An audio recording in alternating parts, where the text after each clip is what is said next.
I guess the man to throw out the first ball properly would be Horace Greeley, but he's not here.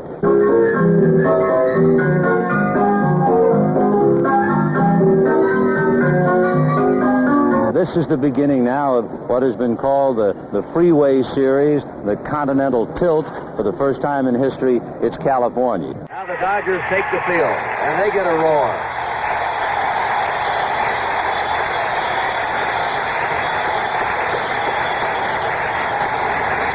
We have 6 umpires assigned to the game. Behind the plate from the National League will be Tom Gorman. Bill Kunkel of the American League will be at first base. Doug Harvey of the National League at second base. Don Denkinger of the American League at third. Down the left field line will be Andy Olson of the National League. And Ron Luciano of the American League will be working the right field line. You want to know the umpires paid by the game? They receive $8,500 for the series, whether it's 4 games or 7. And it's an honor to be selected. Walter Alston and Alvin Dark, 2 opposing managers. They've both been in series before. Alston, only 3 managers in history have ever won more World Series than he has, and he's back for another shot at it. And that sets the stage for another one of America's premier sporting events, the World Series 1974. And it is my pleasure to work once again for the 3rd year in a row with one of America's outstanding sports broadcasters, one of the most versatile in our field. And I'm happy to say a good friend of mine, Jim Simpson of NBC.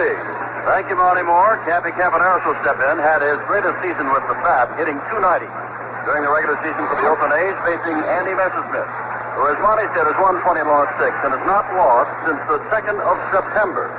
In his last 7 starts, he has a 5-0 record, a couple of no decisions. And on the first pitch, Campaneris works the bunt and takes for a ball 1. Campaneris, like North behind him, Ken Ron, will try to get his way on base anyway. Ken Ron, knowing that, is in on the home plate side of third base. Breaking in as Campaneris this time puts the run again, and this time it's a call strike for Messersmith. Messersmith, a good fastball slider pitcher with one of the great changes in all of baseball. Gene Hawk of the Montreal Expos said one time, Messersmith's the only man he's seen that can overpower a ball club with a changeup. 1 ball, 1 strike. The leadoff batter, Campaneris. Right-handed batter drills this one forward. Center field, Jimmy Wynn going back near the warning track and reaches up at the warning track about 370 feet away and takes a long drive of Bert Campaneris. Messersmith got a pitch up to Campaneris, who drilled it to the warning track 380 feet away. Bill Norris hitting at .260, another speedster, 54 stolen bases. To lead the American League in stolen bases. Last year he was injured for the last 3 weeks and lost the stolen base title by 1 to Tommy Hopper of Boston. The first all-California World Series in history. The Dodgers came out here in the late 50s. The Oakland A's, of course, moved out from Kansas City.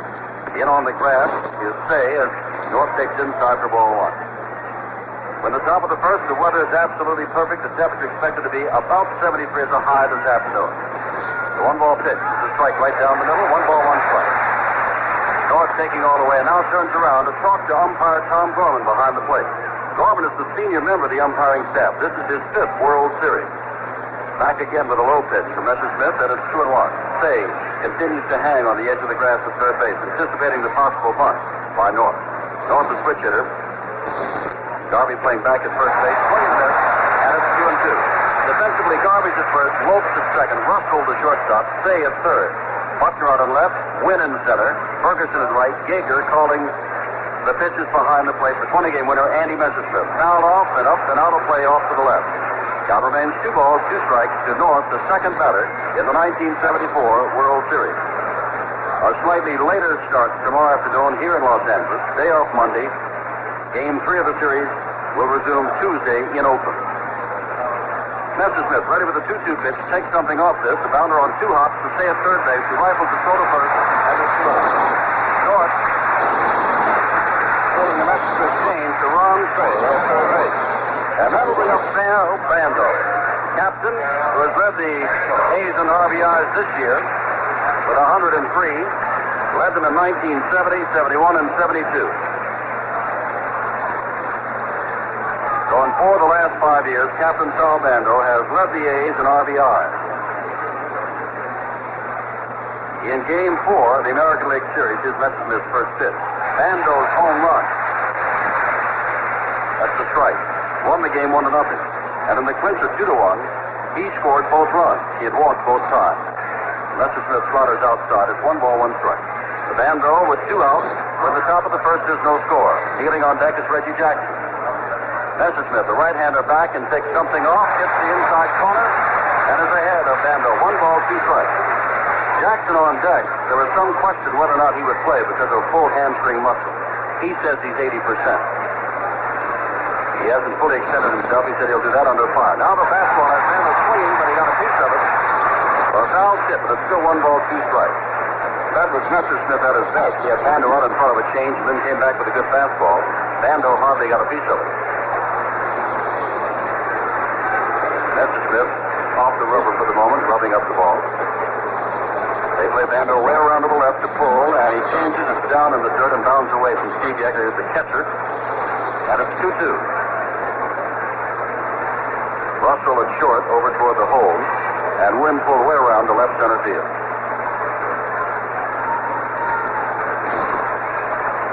And the Dodger crowd, for the moment, capacity crowd, a little quiet. Their Dodgers have yet to come to bat.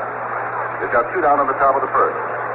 Messersmith back with the change, and Bando's way out in front of it and fouls it off upstairs behind third base. Up in the upper deck. Bando way out in front of that Messersmith change. Bando's closed stance, right-handed hitter. Messersmith comes back and throws him a breaking pitch, which is fouled off. Still 2-2. Dodgers haven't been in the World Series since 1966. The last year for Sandy Koufax. The Baltimore Orioles won it in 4 straight. Messersmith throws a high hard one. That's 3-2. He's got the first full count of this 1974 World Series. Dodgers have not been back in World Series play since. And you wonder, Monty Moore, about the experience factor. Here are the A's who've been here before, the 3rd consecutive year. And there are only a couple of Dodgers who were around in 1966. Jim Brewer's one, Willie Crawford's another. 3-2, and it's fouled back toward us. Some of the players are talking about the experience factor, Jim, and I think experience in a World Series today is more or less superseded pressure-wise by the experience they go through to get into the World Series. The pressure of the playoff is just almost unbearable, and the Dodgers had a tough pennant race right 2 days before. 3-2 pitch, and it's drilled toward left field. In comes Buckner. Sunglasses down, glove up, and one hand pulling out. Andy Messersmith gets to an order. No runs, no hits, no errors. They go down 1, 2, 3. That's the first half in the play. There's no score. Well, the Dodgers come to bat now for the first time in the 1974 World Series. Another way that these 2 teams are very similar, Jim Simpson, is in the fact that they are homegrown products mostly. The Dodgers started a great farm system. These kids all played together on minor league championship teams, and so did most of the Oakland A's players. But it's taken a couple of good trades by both ball clubs to put them into the championship, and they've both made those trades. David Oak leads it off, hitting at 266 for the regular season. Has power and great speed. He stole 59 bases. And Lopes likes to jump on that first pitch. Kenny Holtzman, he is the pitcher, 19-game winner. Control pitcher, excellent control. Throws him a fastball, it's down low, and Lopes is laying off all the way. Kenneth at first, Green at second, Cavaneros at short, Bando at third, Rudy at left, North in center, Jackson at right, Fossey behind the plate, and Holtzman misses with another fastball outside, and it's 2-0. Now Ken Holtzman's doing what comes naturally. This is the 3rd consecutive World Series that Holtzman has started the first game. In 1972, he beat Cincinnati, beating the Reds 3-2 at Cincinnati. And last year at Oakland, edged the Mets 2-1. So he has been here before. And his next pitch, breaking ball over, 2 balls, 1 strike to Davey Lopes. With Bill Buckner on deck. No score in the last of the first. Holtzman during the regular season won 19 and lost 17. And that's ball 3 to Lopes, who looks down at Tom Lasorda, the coach at third base. Some say Lasorda will be the next manager of the Dodgers, when and if Walter Austin decides to retire. 3 balls, 1 strike. Is he swinging? He's taking. That is the strike. 3-2 to Lopes. Jim Gilliam is the coach over at first base. Buckner stands on deck swinging a bat in the bright California sunshine. Called out on strike. Lopes was going to first base. Thought it was ball 4, and he got the pitch on the outside corner and was caught looking. Holtzman was down 3-1. Then worked at the 3-2. Lopes taking all the way, and then Lope lets the fastball of Holtzman nick the outside corner for the strikeout. Buckner hitting at 314, left-handed batter. To face the left-handed Ken Holtzman. Bando in slightly ahead of the bag, and there's a breaking ball for a strike to Buckner, who is taking all the way. Holtzman, as we said, has great control in the last 3 years that he's been with the A's. Not the wild fastball pitcher he once was over in the National League. Comes back and throws another curve down low. 1 ball, 1 strike. To Buckner, we've got 1 out in the last of the first, and there's no score. And this is the first 1974 World Series game. Buckner hit 314 during the regular year. Holtzman throws low and away. Buckner had the longest Dodger hitting streak of the season, 17 games. And he was never hitless more than 2 games in a row all season long. Good, consistent hitter. 2-1 the count, and the pitch is hit to left field. Rudy breaking toward the foul line, getting there, and watching it drop in front of him. They have lost a little bit in the sun. Rudy stayed deep on the ball, not breaking in at all, and the ball hung up and dropped in for a single to left field. First base hit of the game. Now Buckner stole 31 bases. As Monty Moore showed you, the Dodgers and the A's are running ball clubs. But Jimmy Wynn has 32 home runs and 108 RBIs. So you would imagine that Buckner would be hanging around for a pitch or two to see whether or not Wynn gets in the hole. Jimmy takes a look down to Tom Lasorda to see how they're going to play it. Dennis is holding the runner Buckner on at first base. Infield, of course, a double play depth. Bando's back at third. Holtzman checks at first, and Buckner's back. Bill Kunkel in his first World Series ever, the umpire.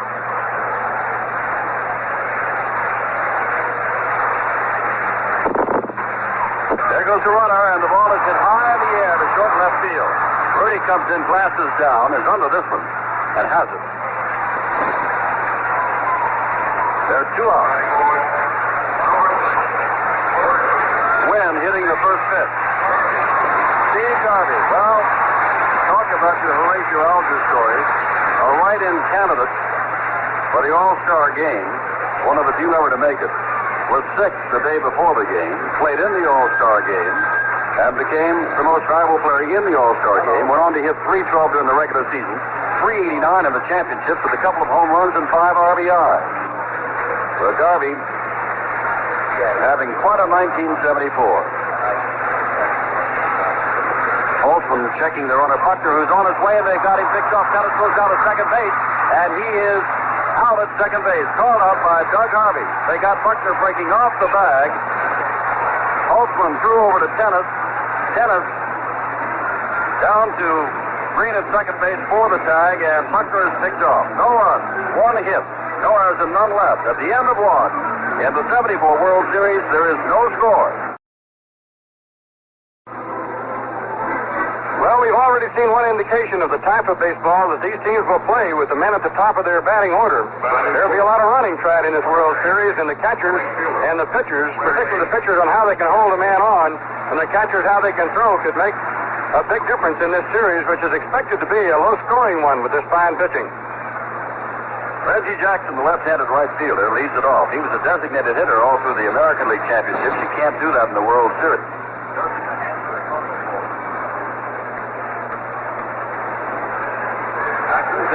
Strike 1 on the outside corner. Jackson says he's about 80%.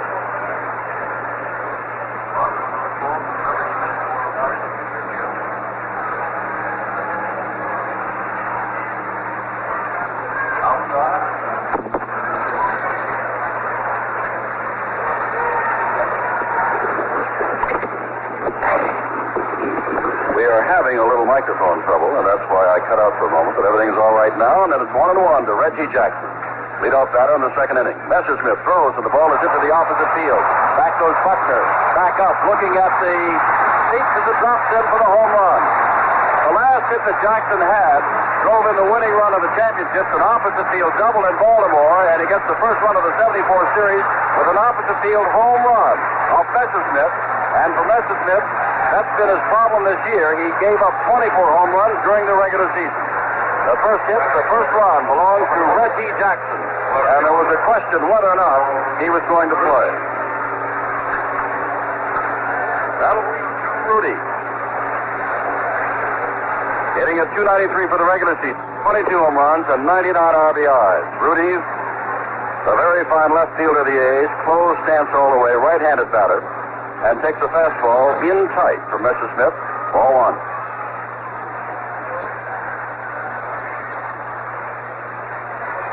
Waiting on deck is Gene Tennis.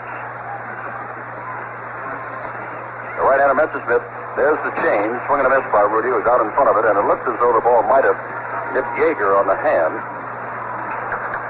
He crouches down, holding on to that right hand. Crowd again here at Dodger Stadium, very quiet. That is Jackson's second series home run. He hit one last year when he led everybody in RBIs with 6. Bouncing ball up the middle, base hit. Second consecutive hit of Andy Messersmith. And the A's, who lead 1-0 on the Jackson home run, now send up Gene Tennis, who hit 4 home runs against those Cincinnati Reds 2 years ago in a World Series and hit 26 home runs during the regular season.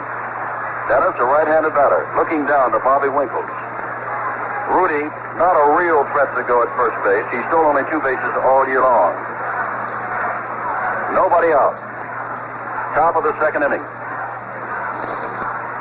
Messersmith checks, but Rudy's only got about a step lead off the bag, being held there by Steve Garvey.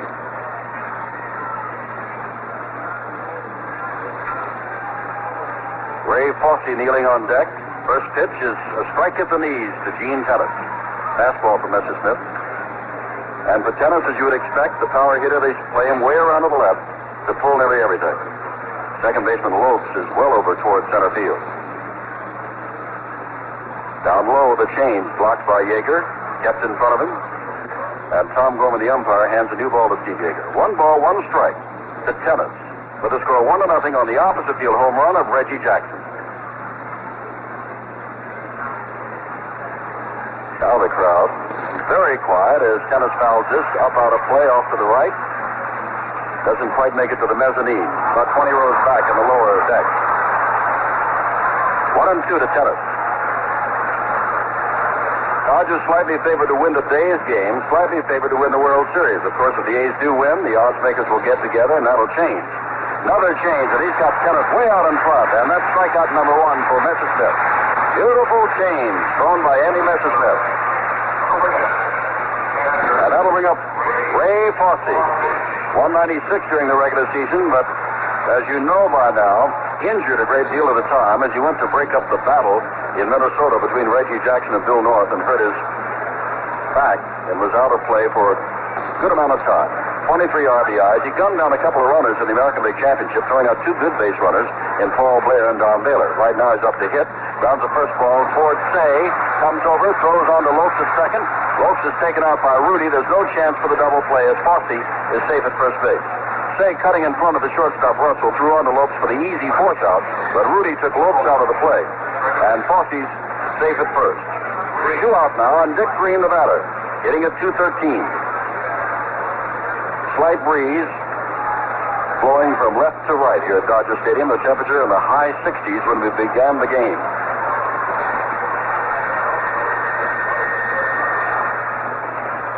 Green, the right-handed batter, watches the first pitch. Gets the outside corner for a strike.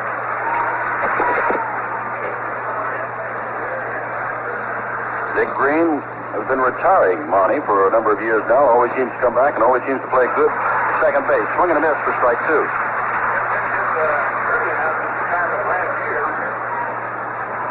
But he came back in spring training and actually had the best first half of the season he's ever had in the big league. 2 strikes, and on 2 strikes they're running as there's a foul tip strikeout. Fosse is running, and Fosse's not a threat to go, but with 2 strikes to Green, they'd almost rather have Green lead off the next inning. Should he strike out or go out, Fosse be thrown out. Fosse goes down and gets thrown out, not much of a threat. Green would again be given a life and would lead off the 3rd inning for the Oakland A's instead of having the pitcher Ken Holtzman lead it off. So with 2 out, this time he's not going, and this time Green strikes out anyway. So all of that strategy just goes right out the window. But the big blast is the big story. Reggie Jackson's home run. 1 run on 2 hits, no errors, and Fosse left at first. We go to the last of the second, and it's Oakland 1 and Los Angeles nothing. Steve Garvey leading off the Dodgers' second inning. A line drive toward right field, bouncing in front of Jackson, and he's on for the base hit. That's the second hit off Ken Holtzman.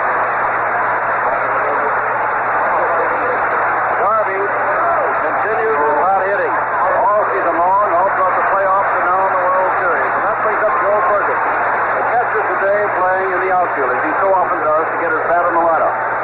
Hitting .252, 16 home runs, 57 RBIs. Started off the year as the number one catcher for the Dodgers. Steve Yeager moved in, and when Ferguson came back, he went to the outfield. Yeager remained behind the plate. Ferguson takes a breaking pitch inside. Ball one. 1-0 on the Jackson home run, which led off the A's second inning. But the Dodgers are back in business now with Garvey at first base. On a count of 1-0 to Ferguson, who takes the fastball down low, and Austin runs out to say something to Kenny Holtzman. In the last 14 games, including playoffs, from August the 5th, Holtzman has had an earned run average of 1.53. A 9-5 record. He's only given up 17 earned runs in the last 100 innings of pitching. 2-0 the count to Ferguson. Outside, and Holtzman, the control pitcher, finds himself way behind the Ferguson, who looks down at Tom Lasorda. They coach at third base.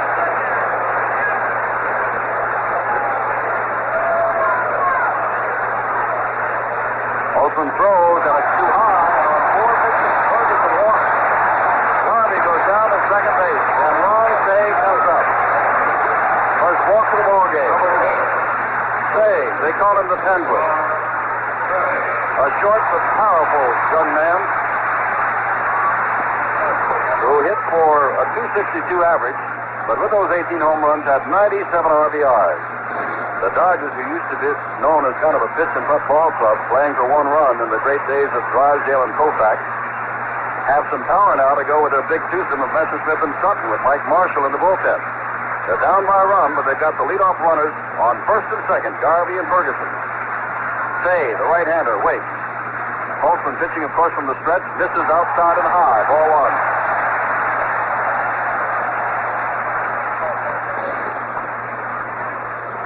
Holtzman, during the regular season, averaged less than 2 walks per 9 innings. Ball one pitch, ground ball, bouncing toward Campaneris, flips to Green at second, back to first. They've got him at first. A double play as Garvey goes on to third. Throw, hit ball. Green quickly across the bag to make the good throw on. They get Say, who is not one of the faster of the Dodgers. And that'll bring up Bill Russell, hitting .269. The bullpen for the A's, Monty, is busy. That's Glenn Abbott, Jim.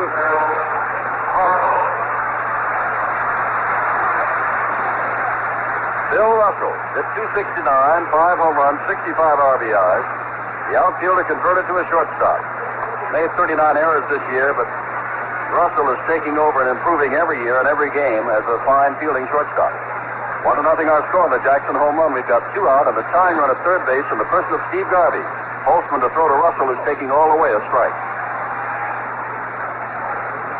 Holtzman has that great control and does throw a lot of changeups, but not the kind of changeup where as much as Messersmith will throw. Comes back with the change there, missed outside, and Fossey may have been crossed on that sign as he runs out to speak to Holtzman. Jim, the A's are well aware of the Dodgers having several times this year bunted with 2 down and a runner at third base, and Ray might have been alerting Kenny to help cover that line. 1 ball, 1 strike. Fastball outside. 2-1. Garvey's coming down the line. Not a big lead at all. Bandor's playing off the bag at third base, about even with it. Holtzman, the left-hander, throws the fastball in on the fifth. Bounded toward Campaneris. 2 big hops. Takes his time, throws on, and has Russell. So, no runs, score on 1 base hit. No errors and 1 man left. We've gone through 2 innings of play now, and the score, the A's 1 on the Jackson homer, and the Dodgers nothing. At Dodger Stadium in Los Angeles, the 1974 World Series. This is Monty Moore with Jim Simpson. Score is 1-0.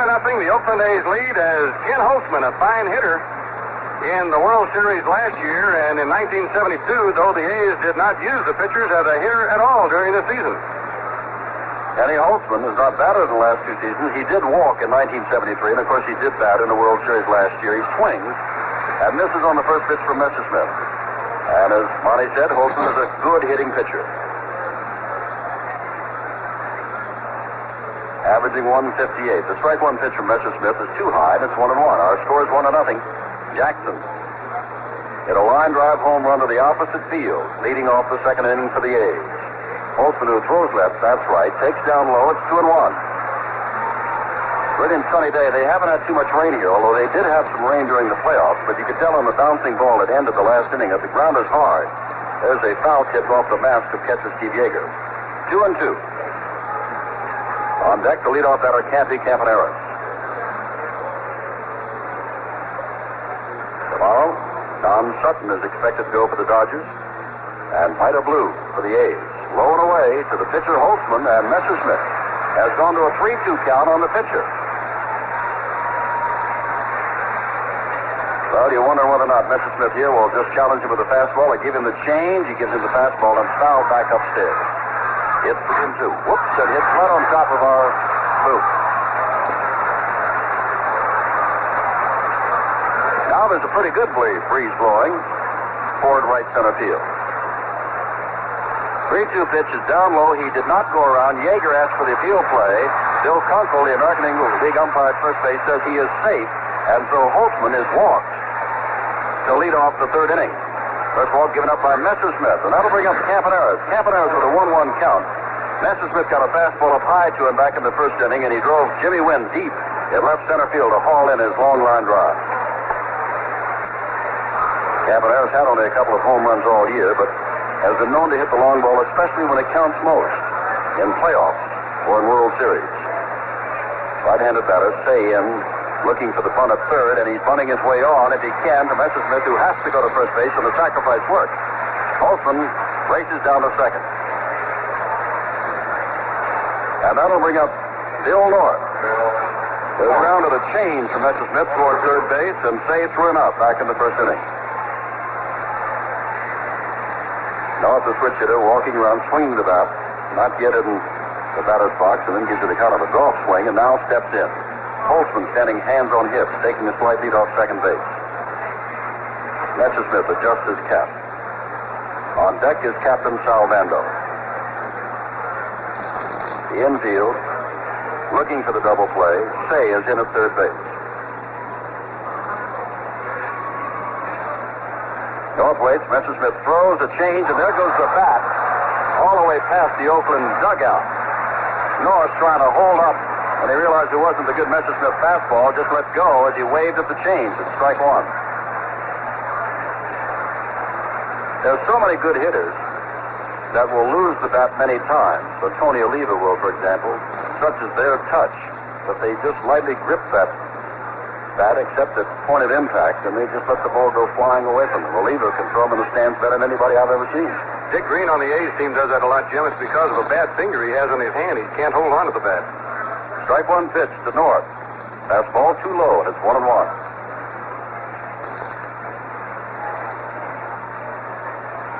They're playing North slightly the other way. They're not playing him to pull it off. Back with the fastball. He swings and misses, and it's 1-2. Messersmith down 1-0, and with Holtzman at second base and one out, is ahead of the batter North, 1-2.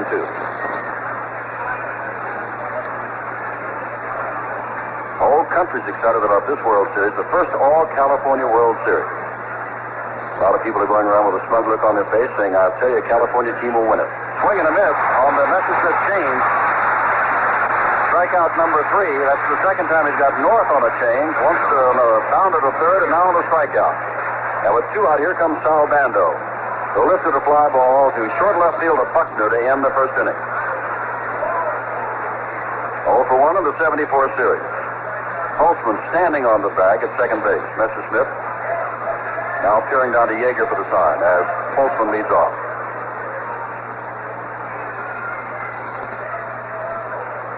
Wind now blowing out. There's a swing and another foul off the mask of Yeager, and that's 2 in this inning.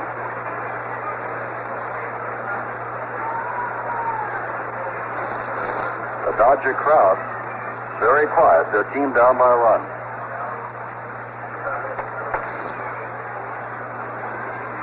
Messersmith throws a breaking ball, and Yeager looks like he was crossed up on that one. He was jumping inside, and the ball came floating up there on the outside corner, and Yeager went out to say something to Messersmith.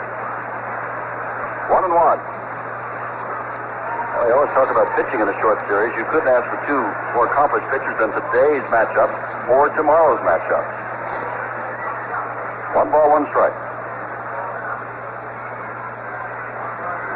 Messersmith is ready and throws the fastball right by him, swing and a miss. 1-2. Talking about the A's as Barney Moore and I were and all of their problems. Mike Andrews was with them last year, suing for more than $2 million. Catfish Hunter says he is legally no longer under contract. Down low, 2-2. And of course, Raleigh Fingers and Blue Moon Autumn had their little battle yesterday, and the headlines in the Los Angeles paper this morning said the A's must be ready. They're fighting. It's 2-2 with 2 outs. Messersmith looking back at Holtzman, comes in with the change and strikes him out swinging. Well, in trouble on the walk to Holtzman. Messersmith gets out of it. No run, no hit scores, and Holtzman left standing at second. We go to the last of the third. The Dodgers trail the A's 1-0.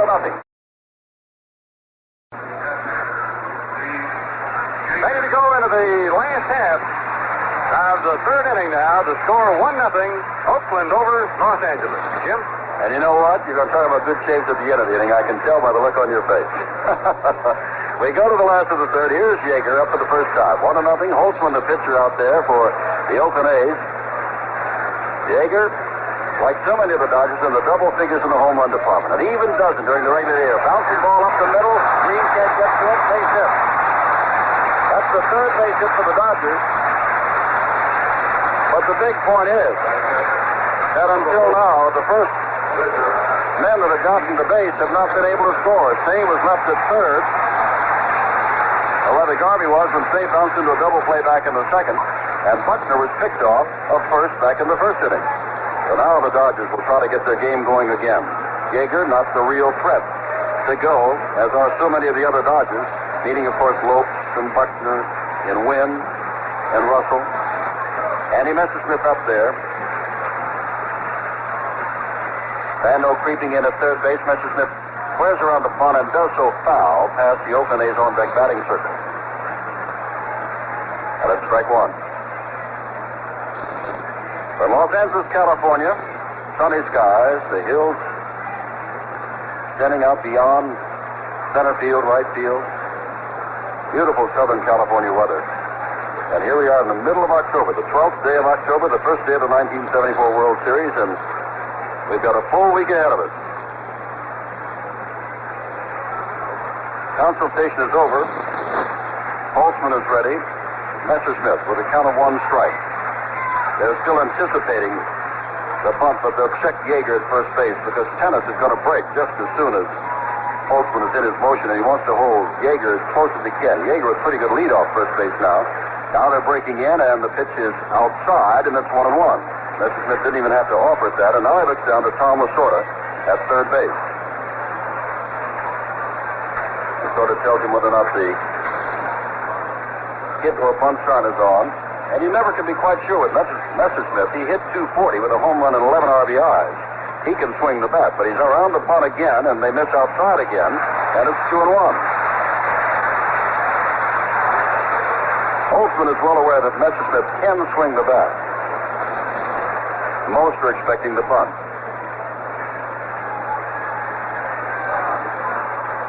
Still 2 balls, 1 strike. Holtzman throws, the bunt is popped up, and the air foul.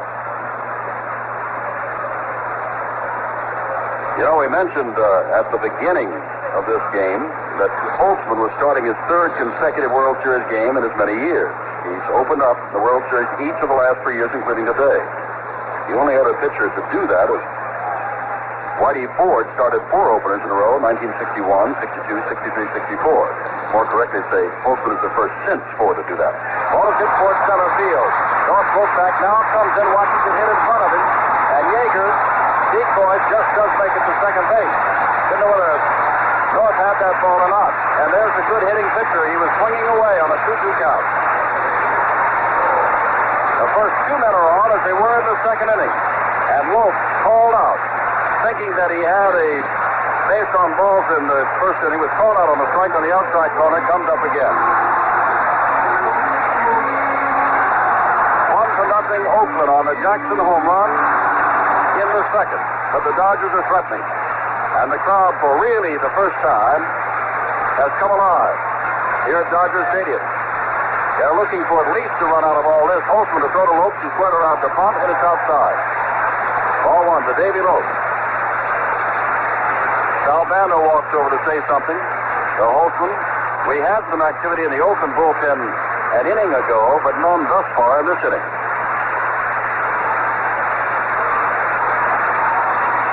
Jim, the A's have a couple of special plays they put on in what they feel are sure punt situations. Sal Bando is giving some signs to the infielders now. They may put a play on where he charges the plate and Campaneris covers third.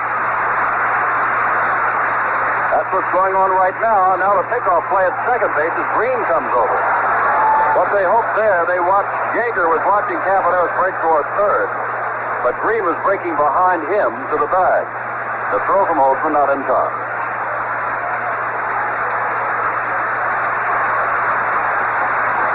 Holtzman looks at Bando. Now stares into his catcher.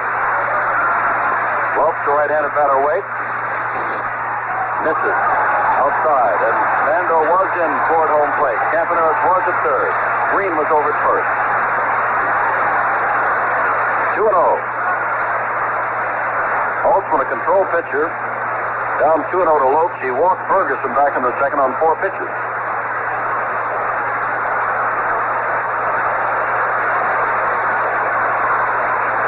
Dennis stations himself well on the grass at first base. And Lopes is swinging away, hitting it high and a short left field. Over toward the line as Rudy glasses down.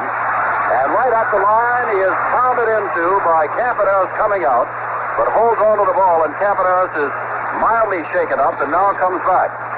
Campaneris, the ball like that is the left fielder. He's coming in with the play in front of him. Campaneris was going out, with his eye on the ball, and they just collided. But it's 1 out. And Buckner, who singled and was picked off back in the first, is up for the second time. Buckner, a left-hander, facing the left-hander Holtzman. 1 out now with Yeager at second and Messersmith at first in this 1-0 game which Oakland leads. Dick Green walked over to Campaneris. Campaneris kind of pushed him away, saying, "I'm all right, Dick. Go back and take your spot."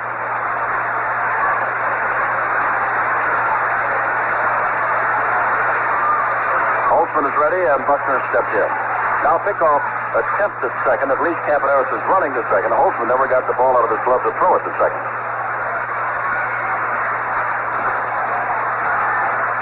Holtzman throws and gets the inside corner. He'll come inside, left-hander to left-hander, with a good fastball of his. 1 strike. Oakland has their 1 run on 2 hits, no errors. The Dodgers have no runs thus far on 4 hits and no errors. Holtzman ready again, and this one again is hit to left field. Rudy is going back, getting under it now, near the warning track, and throws. No cutoff man was there. Campaneris was out down the left field line, and Rudy threw it in toward nobody. And Green had to break over from second base to get it. But the runners, of course, did not move up. There's 2 out now, and it's up to Jim Wynn.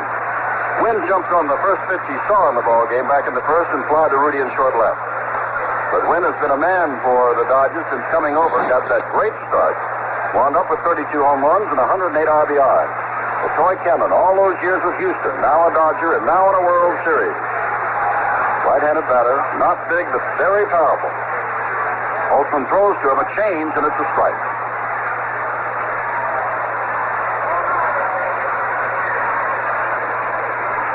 There have been 2 hits in this inning by Yeager and Messersmith, and now 2 straight fly balls to left field, taken in by Rudy. Down low, dug out of the dirt by Ray Faustine. It's 1-1. Yeager's down at second, Messersmith standing over at first, hands on hip.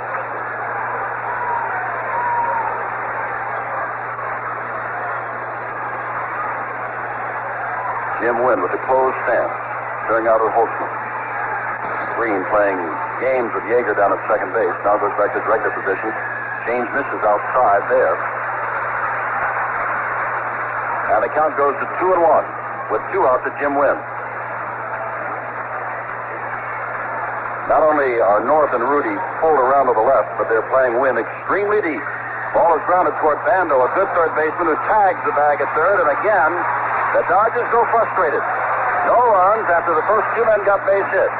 No errors and two men left. At the end of three, Oakland 1, Los Angeles nothing. Now at Dodger Stadium in Los Angeles for Game 1 of the 1974 World Series, this is Monty Moore with Jim Simpson, and we're happy you're with us today, wherever you might be around the world. These two teams, in order to get into the World Series, and it seems as though it's always that way with a champion, had some teams that they had to just clobber to get here. For instance, the Dodgers beat San Diego 16 times out of 18 games. They beat the Chicago Cubs 10 times out of 12. They beat Houston 13 times, San Francisco and Cincinnati 12 each. The Oakland A's didn't have anybody that they beat nearly as badly as the Dodgers did San Diego, but they had a couple of clubs. The A's beat Minnesota 13-5 and California 12 out of 18. There were three teams in the American League that had winning records over the A's this year. Texas, Boston, and New York. There were two in the National League that had winning records over the Dodgers, the Mets and the Pirates. Once again in the fourth inning, Jim Simpson. Reggie Jackson, who has the only run of the ball game, a leadoff opposite field home run in the second. He was the MVP of the series a year ago and did not play 2 years ago when he was hurt in the championships against Detroit. Up again, the left-hander facing the right-hander Messersmith, who this time starts him out with a fastball. It's down low, ball one. They're playing Jackson to pull the ball. He is a pull hitter with great power, of course. Right now, he's cleaning off his glasses. But we'll recall again the winning run of the clincher in the American League Championship, a double off the left field wall for Jackson, and his home run today also to the opposite field. Messersmith works him inside, and it's too far inside, and it's 2-0 to Jackson. Matter of fact, Jim, it's amazing how few of Reggie's home runs are really pulled sharply to right field. Back with that Messersmith changes and misses, and it's 3-0. 3 balls, no strikes to Jackson, who is nursing the hamstring pull, but has never had to really run thus far in this ballgame. No ball has been hit to right field on him. And, of course, his home run, he could just gallop around the bases at his own good speed. He jumps out as he looks down at Bobby Winkles, who's giving him a sign on 3-0. Jackson has the sign and now steps back in. 1-0 the A's. Messersmith throws, and he was taking all the way. And it's 3-1. Shea is way off the bag at third base, anticipating a ball to hit more towards second instead of down the line. Swing and a miss. And it's 3-2.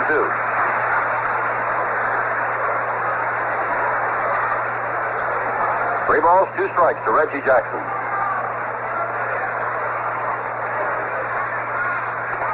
Missed inside, and Jackson becomes a base runner.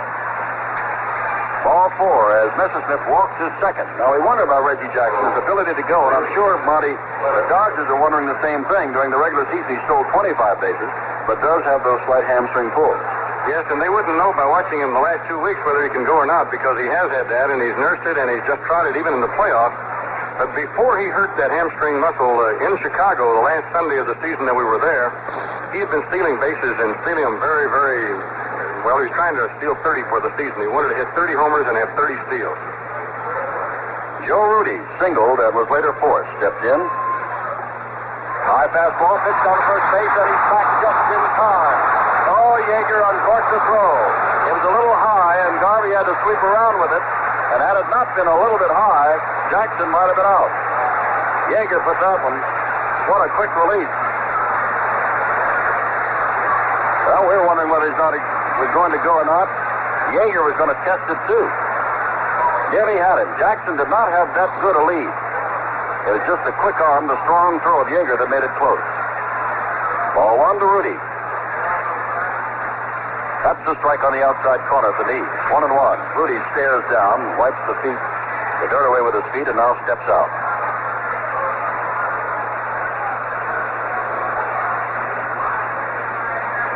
Jackson walks a step or two off at first base, held by Garvey. We're in the fourth.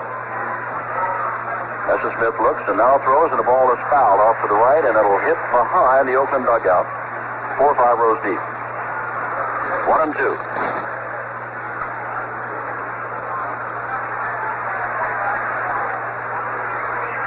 Doug Harvey The umpire at second base, as they do in the National League, is on the infield side of second base. Now, when things change tomorrow, and Don Denkinger goes over there, he'll be on the outside. That's how the American League plays it. 1 ball, 2 strikes.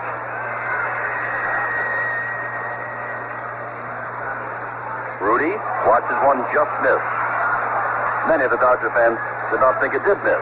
It's 2-2.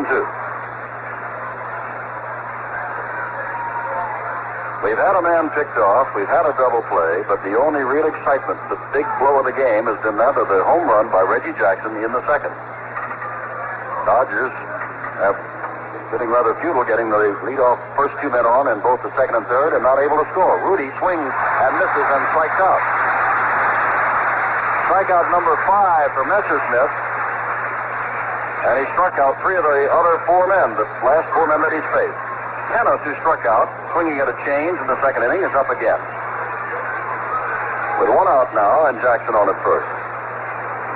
As Tennis moves to the batter's box, Fosse comes out on the on-deck circle. Tennis had one of those times in the 1972 World Series with Cincinnati, swinging and missing, and again it's the Messersmith change that has him out in front. Those 4 home runs that Tennis had. Came into his own as a slugger last year, and certainly this year with his 26 home runs. Change misses inside. Messersmith can throw, and sometimes does throw as many as 50% change-ups. 1 ball, 1 strike, 1 out. The pitch is grounded toward third base. Say has it. Goes down to second base to Lope. Back to first base. Safe at first.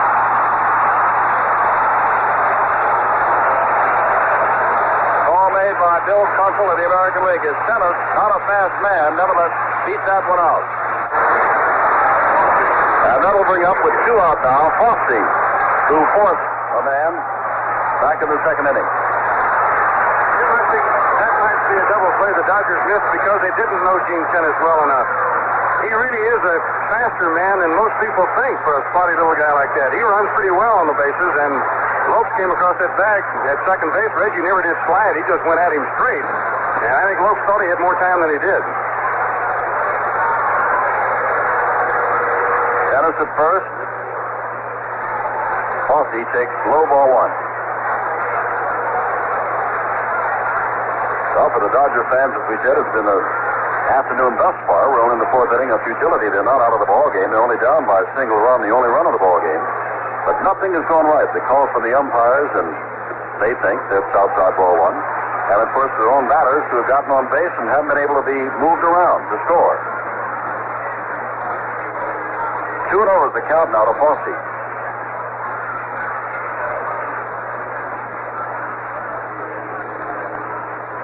Check the first base. Tennis just back. And again, some of the fans become a little restless, thinking that perhaps Tennis was not just back. 2-0 pitch. Swing and a miss. Good one.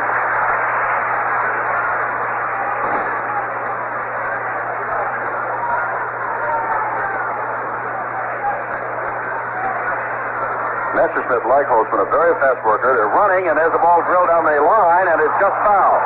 Down the left field line. Fosse got out in front of a Messersmith change and almost had himself an extra base hit. And with Tennis running on the play, it would have been interesting to see whether or not he could make it all the way home. But that becomes just conjecture now because it's 2-2 with 2 out. And Tennis walking slowly back toward first base. Steve Garvey, the first baseman, is talking with first base umpire Bill Kunkel. 2-2 to Fosse, who steps back in.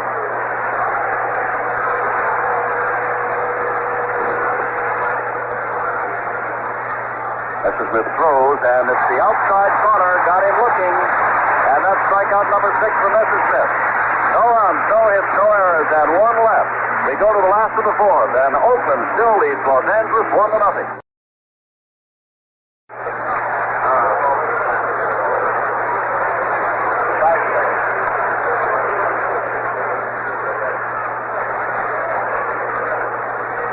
Dodger 4th, Garvey took the first pitch inside and fouls the next pitch off, and it's 1-1 to Steve Garvey leading off the 4th inning. Back in the second inning, Garvey took a pitch and then singled to right and was left at third. After Ferguson walked, Say bounced into a double play and Russell grounded out. 1 ball, 1 strike, and there's the change-up breaking ball.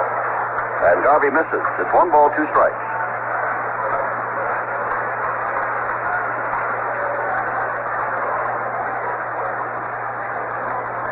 Now Garvey asks that the baseball be looked at. Tom Gorman, a National League umpire, does and keeps the same ball in play.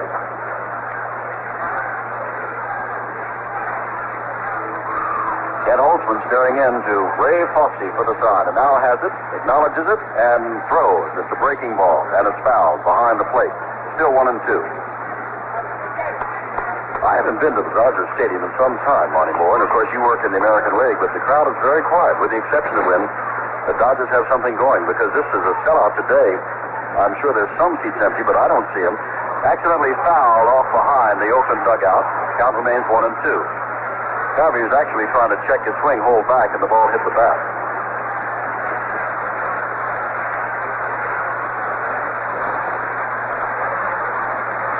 Garvey hit 21 home runs during the regular season and 111 RBIs.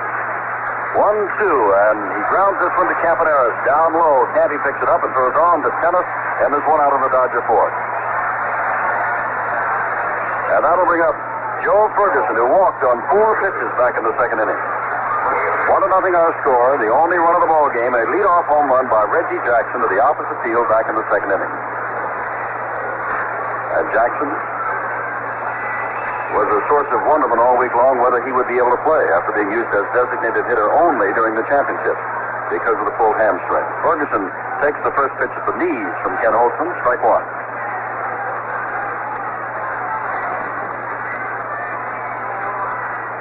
Holtzman right back, and it's another strike at the knees. Well, you know, you hear about Bob Gibson being a fast pitcher, but Holtzman and Messersmith belong right there with him. They get the ball in play very quickly. Gannon is ready and back and throwing again a breaking pitch, and Ferguson strikes out swinging on 3 pitches. In the second, he walked on 4 pitches. Now he strikes out swinging on 3. Holtzman records his second strikeout. With 2 out, Ron Say, who bounded into a double play in the second inning, is up again.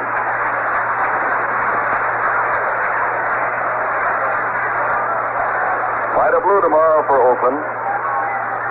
And Don Sutton, who was so exceptional at season's end for the Dodgers. Holtzman throws the fastball outside to Say. And then we move on to Oakland for Tuesday. That'll be Al Downing for the Dodgers and Jim Catfish Hunter for the A's. Ground ball past Sando's glove into left field, and Say has the 5th base hit off Ken Holtzman. With 2 out, the Dodgers have Say at first and Bill Russell coming up.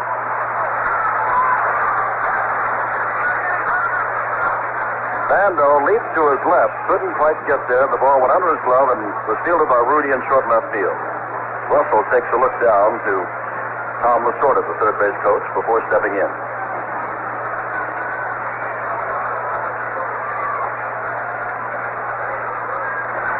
Tennis holding on the runner Say at first base. Now they're going to throw over to first base. And Holtzman's throw was a little high. And at that, Say was only a step or 2 off the bag. Say not one of the speedsters of the Dodgers.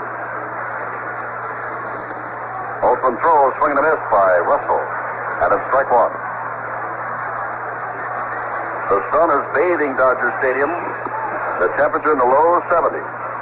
Slight breeze. Beautiful October 12th. Beautiful day for the first day of the World Series. Holtzman misses outside 1-1. And they tell us we expect the same kind of weather here tomorrow.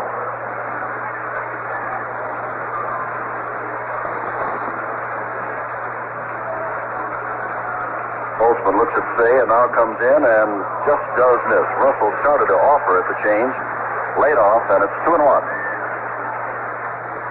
Lasorda just glanced into the dugout to Walt Alston, has his signs now, and is laying them on to Russell.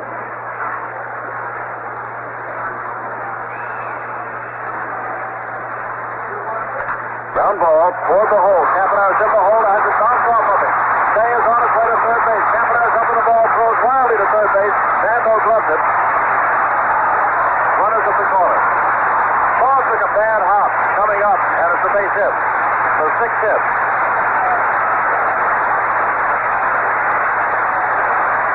Stays at third, Russell's at first, 2 out, last of the fourth, and Yeager, who had a base hit in the third, due up again, and Alvin Dark is quickly out of the dugout with 2 out. Dark might want to be reminding Kenny Holtzman of several things. Number 1, what the scouting report says about Yeager. Number 2, what did you throw him last time when he got the base hit? And number 3, as Monty Moore pointed out, very often with a man at third base and 2 outs, the Dodgers will bunt. So he wants to alert everybody of all situations. I think the big thing here, Jim, is the fact that Russell's at first base and he's a tremendous threat to run, and the A's have to set up their defense on whether or not they're going to throw the ball through to second base in case Russell breaks. Whatever the confrontation was and the consultation, Dark has gone back to the dugout and Holtzman is ready. We have 2 out, runners at the corners. Dodgers have the tying run in Ron Sage standing at third base, hands on hips, taking a slight lead down the line. Yeager waving that bat, now holds it still as Holtzman throws a curveball, one of the few we've seen today, and it was up high. And any time you see a breaking pitch up high, maybe that's not why he's not throwing too many curveballs or breaking pitches today. That one was very high. That's the one that batters can pick out. Comes back with a change, grounded toward Cavanagh in the hole. Up with it, throws to Green at second base. They got him. And again, the Dodgers for the third consecutive inning have 2 men on and can't get them home. No runs, 2 hits, no errors, and 2 left. At the end of 4, Oakland 1 and Los Angeles nothing. In the playoff championship just concluded, the American League playoffs, the A's beat Baltimore 3 out of 4, and they were low-scoring games. As a matter of fact, Oakland's last 2 wins were 1-0 and 2-1. The A's had won another game 5-0. Baltimore won their game 6-3. The Dodgers, on the other hand, didn't have really that many close games. They defeated Pittsburgh 12-1 in the clincher. The Pirates knocked off the Dodgers 7-0. Dodgers beat the Pirates 5-2 and 3-0. Dick Green leads it off in the 5th inning for Oakland. Green struck out, one of 6 men that Messersmith has struck out in his only other appearance. Green, the right-handed hitting second baseman, facing Andy Messersmith, who throws and is grounded foul at the plate. Well, you know, in 12 of the last 14 World Series games, there have been no complete games by a pitcher on either team. So you get down to the bullpen, and of course Mike Marshall is down in that Dodger bullpen, and you've got Raleigh Fingers and company over in the A's bullpen, so you look to your bullpen. But right now, both starting pitchers have been very effective. Messersmith changes outside. 1 ball, 1 strike to Green. Messersmith comes right back with the pitch. Ground ball, Say leaps to third base, takes it on 1 big hop, and fires over to first base for the out.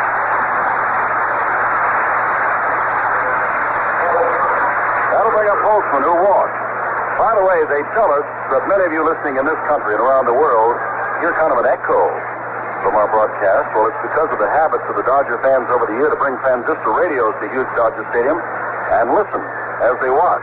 And what you're hearing is those thousands of transistors turned on here in the stadium. They sound like we're in an echo chamber now and then. Holtzman takes a strike on the outside corner. 1 out of the 5th. Messersmith right back and throws the breaking pitch, but it just stays high, and Holtzman has to duck his head to have it sail over. 1-1. Kathy Cavanagh dealing on deck. Swing and a miss by Holtzman. The A's, who lead 1-0, have left 3 men on base. The Dodgers, who trail, have left 5 men on base in 4 innings and had another picked off. Fastball misses low and away, and it's 2-2 to Holtzman, the pitcher.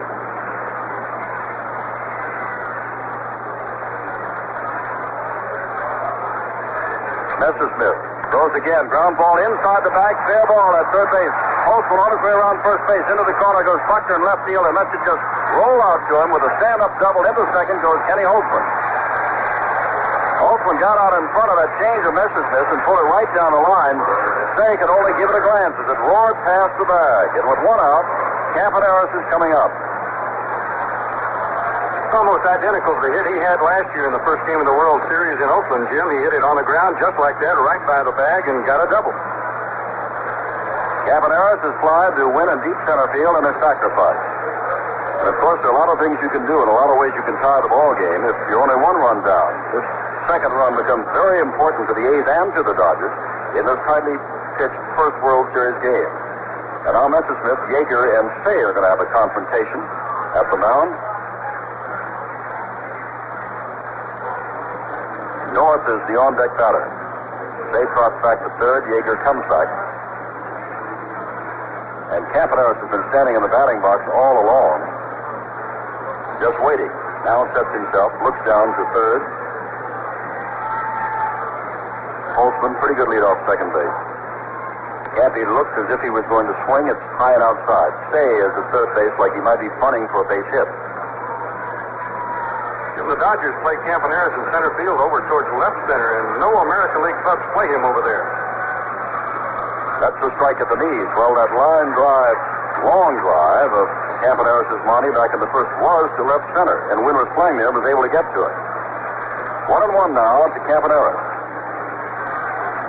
Messersmith throws, and this ball gets by Yeager, and the third base with a free pass goes Ken Holtzman. Ball was off the glove of Yeager. It was kind of high and outside, and it's a wild pitch that sends Holtzman on the third. So Messersmith has had no luck at all with Holtzman. He's walked him in one inning, given up a double in this inning, and wild pitched him to third. Now Campaneris takes a good long look at Bobby Winkles, the coach at third base.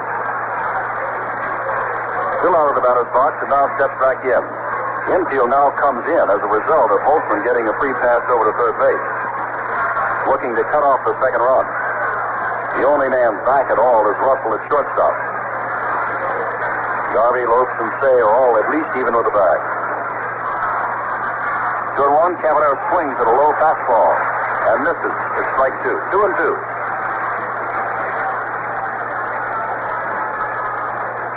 Holtzman standing at third, won last year's first World Series game and the World Series game before that against the Mets last year and the Reds 2 years ago by a single run in very tight ball game. He beat the Reds 3-2. He beat the Mets 2-1. He's involved in a 1-0 decision now. Campaneris had a brief talk with Bobby Winkles, the coach at third base, and is now ready again. 2-2 the count.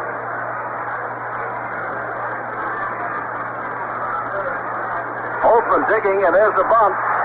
Going to first base is Messersmith, and on the suicide bunt, Holtzman was breaking for home and scored easily as Campaneris, with 2 strikes on him, met it and bounced it right back to Messersmith at first. Squeeze was on all the way. And it's 2-0. The A's lead, and North, with nobody on now and 2 out, is the batter. Inside to him, ball 1. Well, they tell me, and I try to remember them as often as I can, and I can list them, Monty, that when you get to third base, there are 9 different ways that you can score from third base, and that was one of them. Next pitch from Messersmith is down low, and it's 2-0 to North. Yeah, that's been a trivia question going around in the Major League dugouts all summer, and most everybody can get about 7. There's the strike called to North. It's 2-1. Well, Holtzman has helped himself with a double. Went to third on the wild pitch and scored on the squeeze bunt. Perfectly executed by Campaneris. No chance for Messersmith to get the ball off after fielding it and get Holtzman at home. The 2-1 pitch is a strike as North looked as though he were going to bunt. 2-2.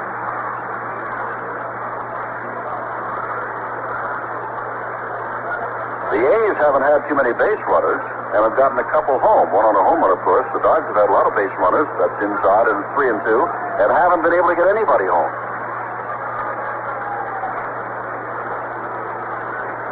3-2 with 2 out to Bill North. We're at the top of the 5th. Messersmith throws in the change. It misses outside.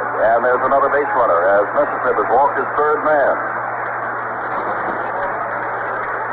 And that'll bring up the dangerous Bando. North, a switch hitter, not noted for the long ball, noted for his speed, is on now at first base. He stole 54 bases to lead the American League, and with 2 out, and Bando 0 for 2 up. Let's see how the A's play this. Garvey holding, as North has already taken a couple of strides off first base. Pretty good lead. Messersmith checks that he's got to dive back. The ball gets away from Garvey, but just rolls a few feet away. North stands up.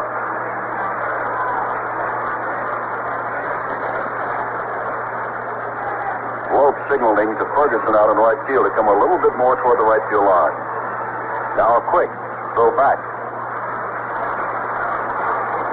And North is there. So Bando's still standing there. Messersmith hasn't thrown to him yet. He's checked to first base twice. Another throw to first base. He's got to dive back again. North is taking a pretty good lead. Well, Maury Wills will tell you, and so will many of the good base runners, when you dive back and just make it, that's the good lead. If you get back easily, you don't have a good lead. Interesting side note here, Maury Wills has worked with both these clubs on base stealing this year. He's on his way.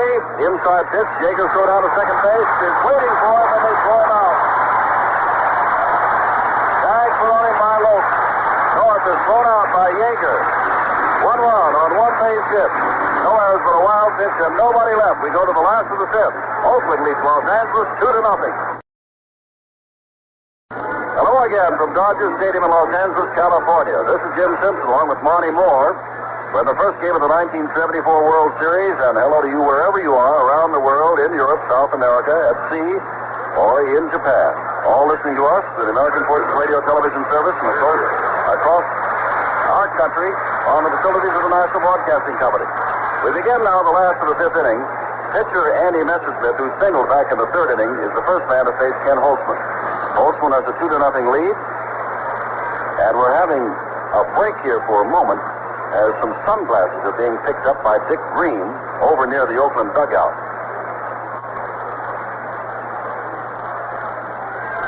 Kenny Holtzman, who has helped himself along, waits on the mound. He was the first Oakland pitcher to come to bat this year.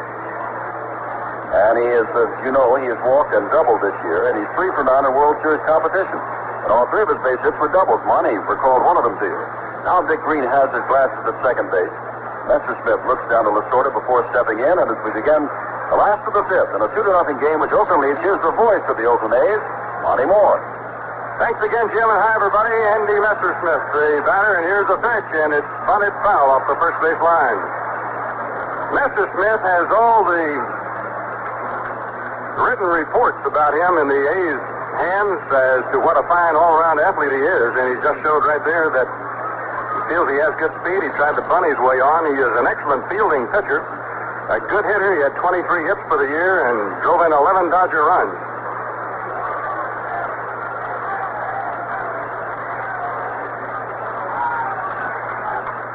Kenny Holtzman throws a curve, and it's in there for a called strike. No balls, 2 strikes. Raleigh Fingers is up in the Oakland bullpen. This is about as early as Raleigh ever gets up out there. Holtzman whining. Here's a curve, and it's high and outside a ball. 1 ball, 2 strikes. These 2 pitchers, Messersmith and Holtzman, developed their off-speed or change-up pitches well after they got into the major leagues, and now they've become weapons for them. Another curveball, Messersmith, and it's high for ball 2. 2 balls, 2 strikes.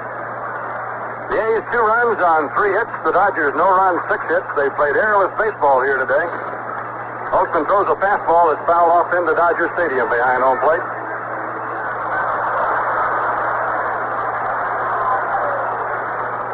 Pitchers tomorrow, Vida Blue for the Oakland A's, Don Sutton for the Los Angeles Dodgers. Holtzman takes the sign and throws a lot of pitch. He strikes him out swinging. Messersmith down on strikes. It's 3 strikeouts now for Holtzman in the game. 1 down and back to the top of the batting order, and here's Davey Lope.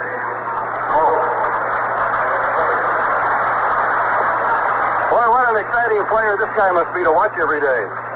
He's had some sensational days. He's one of 2 Dodgers to hit 3 home runs in 1 game this year. And on the other side of the coin, the speed side, a big base stealer getting 5 in 1 game. Holtzman starts him off with a fastball inside. Davey today called out on strikes in the 1st inning, and he flied to left in the 3rd. Bando plays him even with the bag at 3rd. Kenneth even with the bag at 1st. Holtzman throws a strike knee-high on the inside corner. It's a ball and a strike. This must be the first inning that the sun has become a factor to the players on the right side of the A's infield. Gene Tennis and Dick Green both went for sunglasses this inning only. Holtzman changeup hit on a high hop to Campaneris. He charges, drops the ball. Lopes will be safe.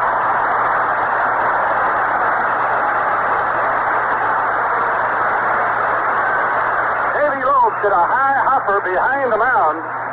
Campaneris came charging in, knowing he was going to have to hurry to get to the ball before he took the second hop. He got his glove on it, and it trickled away, and that puts a dangerous runner on for the Dodgers. Davy Lopes on the air.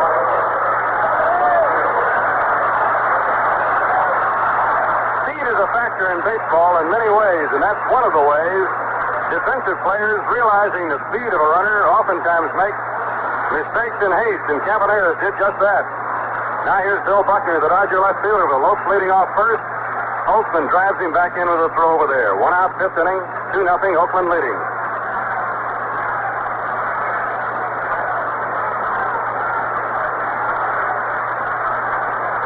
Buckner cocks the bat. Holtzman again throws to first. Scouting reports of the Dodgers say that Lopes will run no matter what the game situation is. In other words, the Dodgers are down by 2 runs right here, but he's just as likely to run now as if they were down by only 1. The bouncing ball hit foul off first. Holtzman moved that time to the plate, faked Lopes back into first base. And if Russell had hit a ground ball, or Buckner hit a ground ball that time to an infielder, could have been an easy double play. Davey was going back to first base on the move.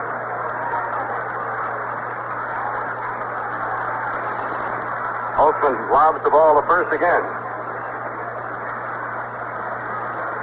Against Buckner, Joe Rudy plays very close to the foul line and left. Holtzman holding. There goes the runner. The pitch swung on, bounced over the first baseman's head in the right field. Lopes goes around second on his way to third, and Buckner is safe there. They're waving Lopes in. Here's a throw by Jackson. It's cut off, and he scores.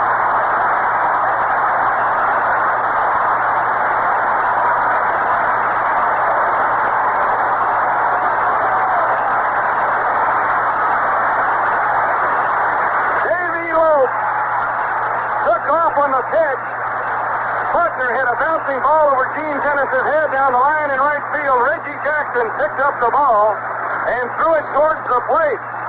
Gene Tennis, the A's first baseman, having no idea that the throw would have a chance to get Lopes, and probably no idea that Lopes was coming, tried to cut the ball off. He deflected it away, and Lopes scored. It is 2-1 Oakland. The Dodgers have a runner at first base. And there is a stolen run for the Dodgers. Speed did it for him. Lopes, Speed forcing Campaneris to make a mistake. And then he scored from first on a single.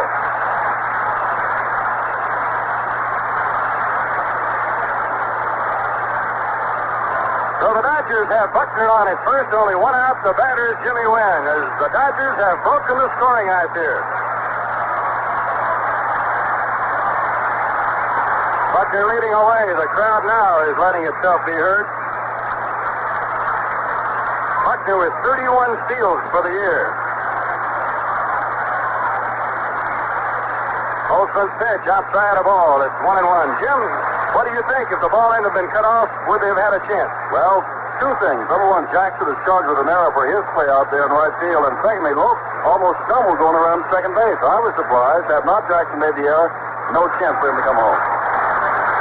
He almost stumbled going around second because he was running and he heard the ball being hit and didn't know where it was. But he looked at Tommy Lasorda, and Mr. Enthusiasm was waving him home.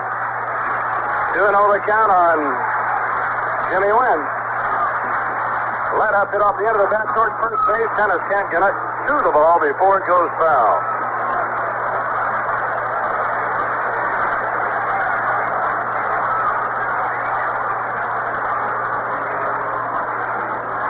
Well, the players said before this game and during the workout yesterday that this dirt and natural grass field at Dodger Stadium is as hard as the artificial turf in some of the stadiums, and we've had some high bouncing balls already. Buckner's base hit bounced over Gene Tennis's head.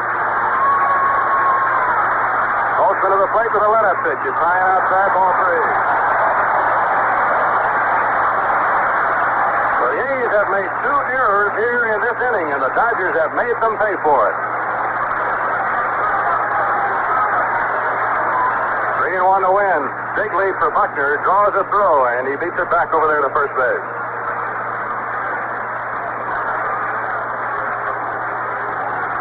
These big hitters like Wynn love the 3-1 count. Holtzman holding a long time, and he's going to throw to first base. It's off his natural rhythm to hold the ball that long before he throws it. And ordinarily, if he ends up holding it that long, he'll just go ahead and throw it to first to relieve the tension.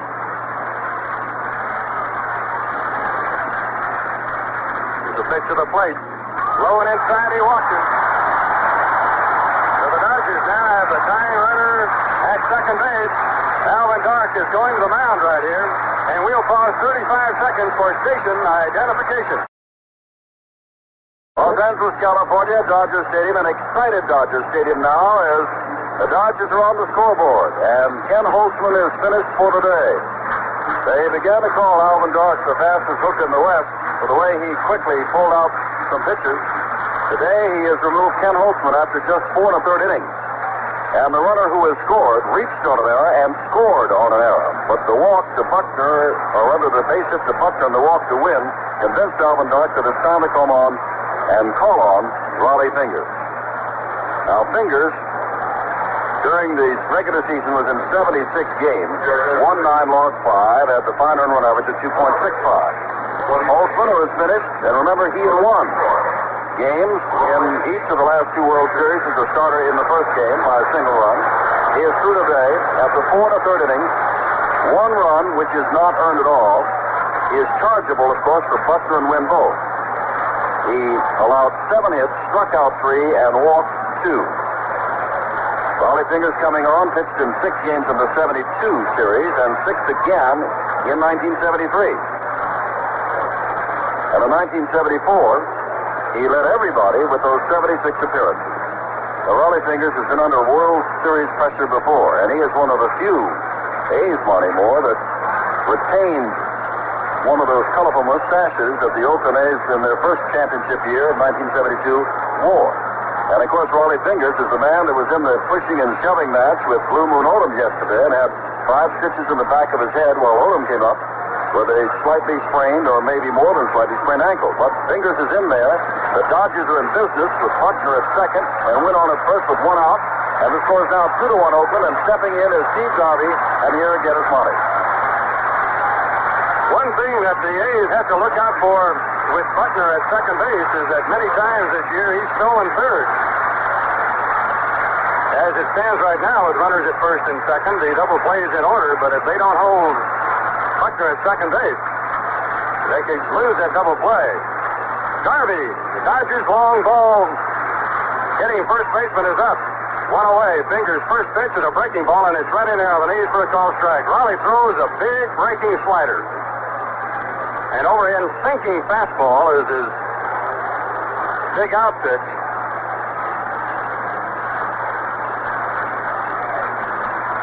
Fingers walked only 29 batters all year while striking out 95. Garvey's ready at the plate. Fingers holding, checks the runner, throws a breaking ball again. Swung on and missed, strike 2, and he's come right out of that bullpen throwing 2 wide sweeping breaking balls.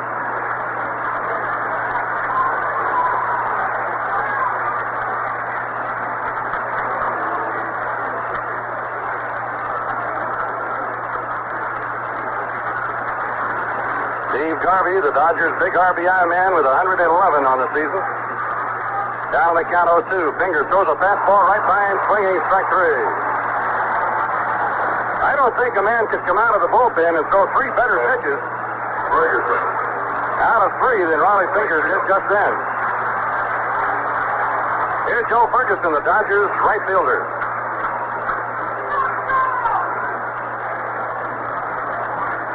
It's unusual that a team such as the Dodgers would have 2 catchers as good and as young as Ferguson and Yeager.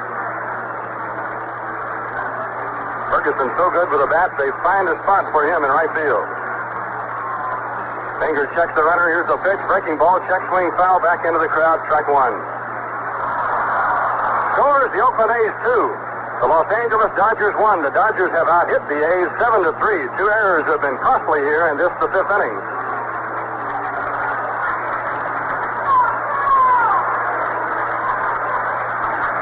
Buckner at second, Wynn at first. Raleigh Fingers throwing to the plate. Fastball almost hitting it. Did graze him, I believe.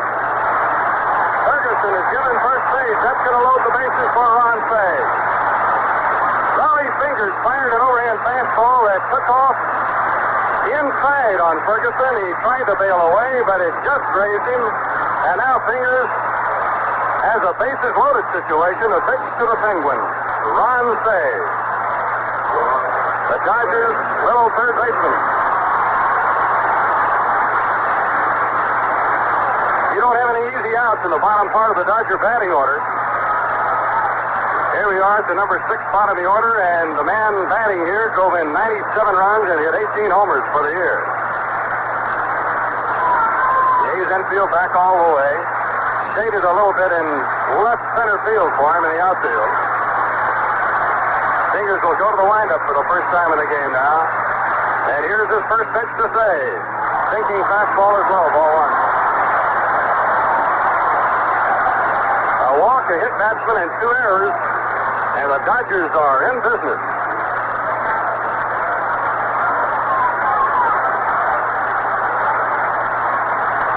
Fingers, big windup. High leg kick. He throws the ball again into left field. Joe Rudy is right there and has room and makes the catch. And the Dodgers leave the bases loaded in inning number 5. They score a run on their 1 hit with the help of 2 errors. And the score after 5 innings, the A's 2, the Dodgers 1. Well, we still have 4 innings to go here at Dodger Stadium in Game 1 of the World Series, but should the Dodgers lose this, they will certainly call this game based on what's happened through the first 5 innings. A game of missed opportunities. They had a runner on in the first with 1 out, and Buckner was picked off. They had 2 on with none out in the second. They had 2 on with none out in the third. They had 2 on with 2 out in the fourth, and they had the bases loaded in the 5th inning. And they've only scored 1 time, and that was with the benefit of 2 errors on 1 runner. So far, they have left 8 men, and they trail 2-1 as we begin the Oakland 6th. Bando 0 for 2 leads it off. Monty? Sal Bando, Reggie Jackson, Joe Rudy against Andy Messersmith in the 6th inning. Andy's not been in nearly as much trouble as the Oakland A's pitchers. Bando slide to left. He's struck out.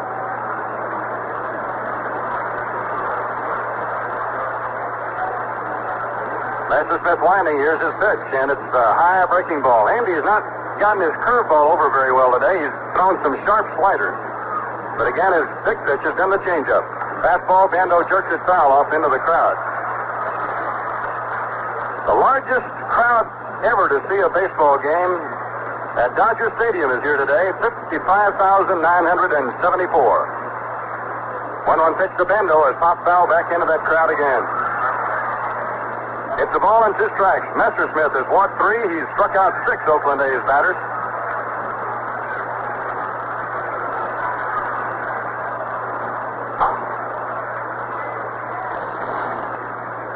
He lets up on him and strikes him out. Messersmith has the best changeup that I think I've ever seen in the big league.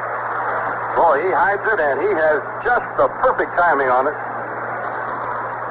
That's 7 strikeouts for him. There's 1 down in the 6th, and here's Reggie Jackson.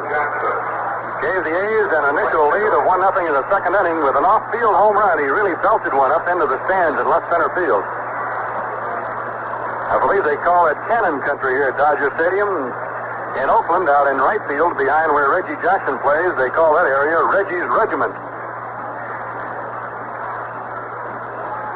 Jackson walked his other time up today. Messersmith starts him off with a fastball. It's high. It's 1 ball and no strike.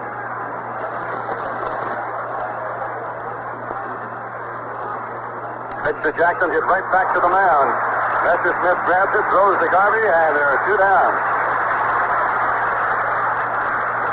He got Jackson out in front on a let-up then. Here's Joe Rudy, who singled in the 2nd inning, struck out in the 4th.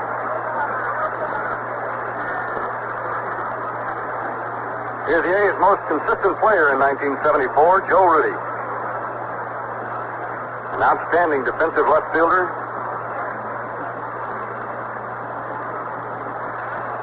The World Series last year, Rudy was the top percentage hitter the A's had. Curve strike.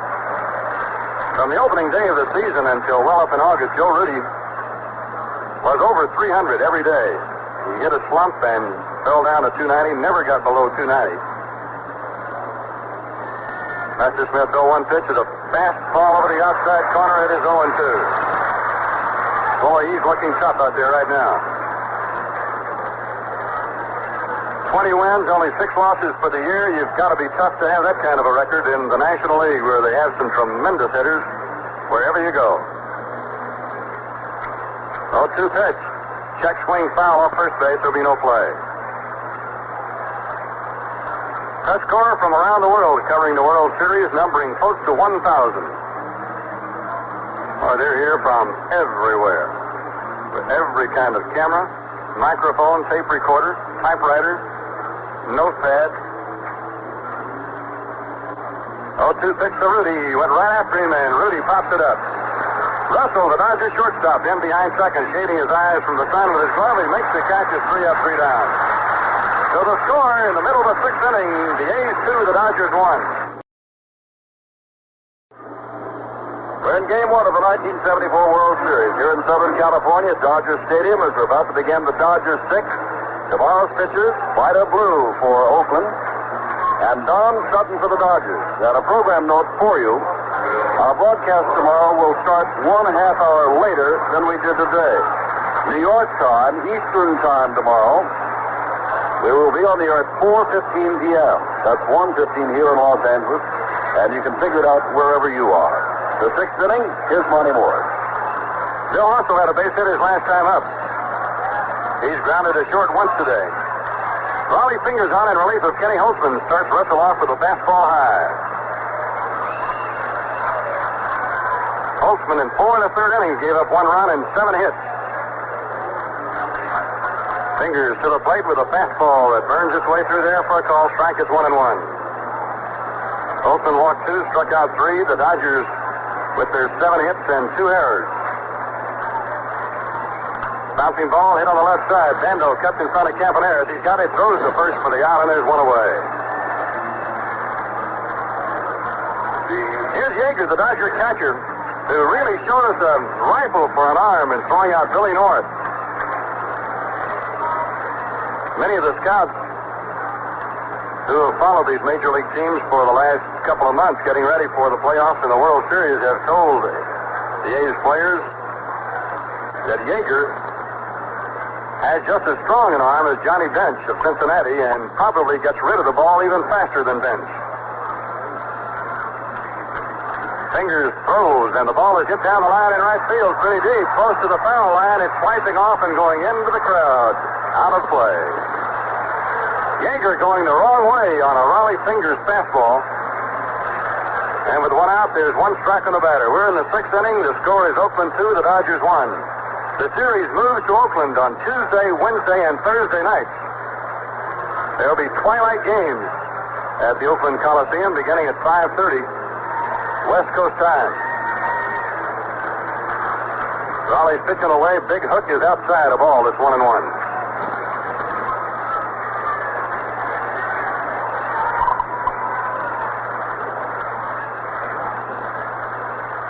Yeager carries the bat high over his right shoulder, looks at a breaking ball that doesn't take enough. It's inside, ball 2.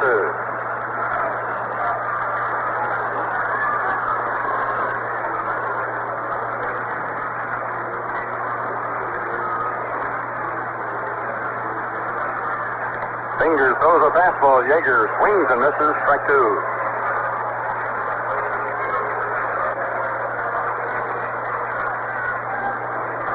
Tommy Lasorda, the Holiday coach at third base for the Dodgers, Junior Gilliam. At first, 2-2 to Yeager. Strike 3 call. Fingers dropped a little bit sidearm that time. Threw a fastball in there, and that's his second strikeout. There are 2 down in the 6th inning, and the pitcher, Andy Messersmith, comes on. You know, Jim, looking at American League Baseball all year, you really expect to see a lot different type of managing late in a game. We talk about the number of complete games. Messersmith hasn't had all that many. But in the National League, a pitcher in a close game, I would imagine they pinch hit for him much more often than they do in the American League. That's right, and of course, all you have to do is look at Mike Marshall with more than 100 games. They're calling him quick. Messersmith hits a liner in the left center field. It's dropping. Rudy coming on. He can't get it. It's a base hit. Andy Messersmith Messersmith jumped on a Raleigh Peters breaking ball and dumped it into left center field in front of Joe Rudy. And that's Messersmith's second hit of the day. And here's Davy Lopes, who scored all the way from first base on a single to right field. Coupled with an error. He was running on the play.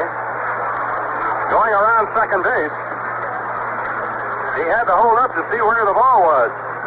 And if you don't see it, you look in a hurry to see what the third base coach is doing. And Davy picked up Lasorda's frantic waving at third. Tommy, seeing that Jackson was having to go a ways to get to the ball from right field, sent Lopes on in. It'd be interesting to know if Jackson's throw, which was cut off by Gene Tennis, might have made it to the plate. It looked to be pretty much on line. Messersmith at first. Fingers throws, and the ball is fouled away. Strike one. The Dodgers have another very fine second baseman. The name of Lacey, and Lopes last year had to earn the second base job, and once he got it, he's been a fixture there. Fingers turns and throws to first base.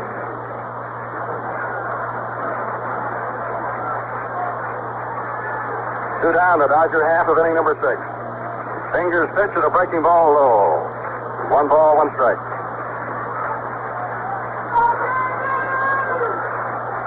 Bill North in center field for Oakland traditionally plays shallow center. He's fairly shallow right now. Joe Rudy's deep in left, and Jackson is really deep in right for Lopes.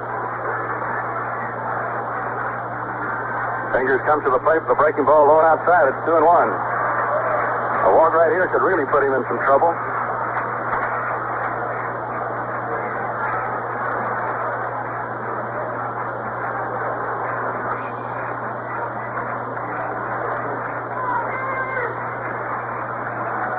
The 2-1 pitch.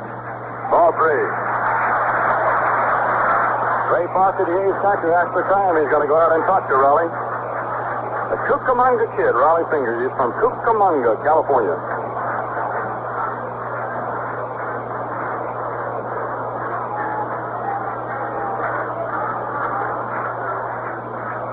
Three balls and a strike with 2 down and a runner at first base.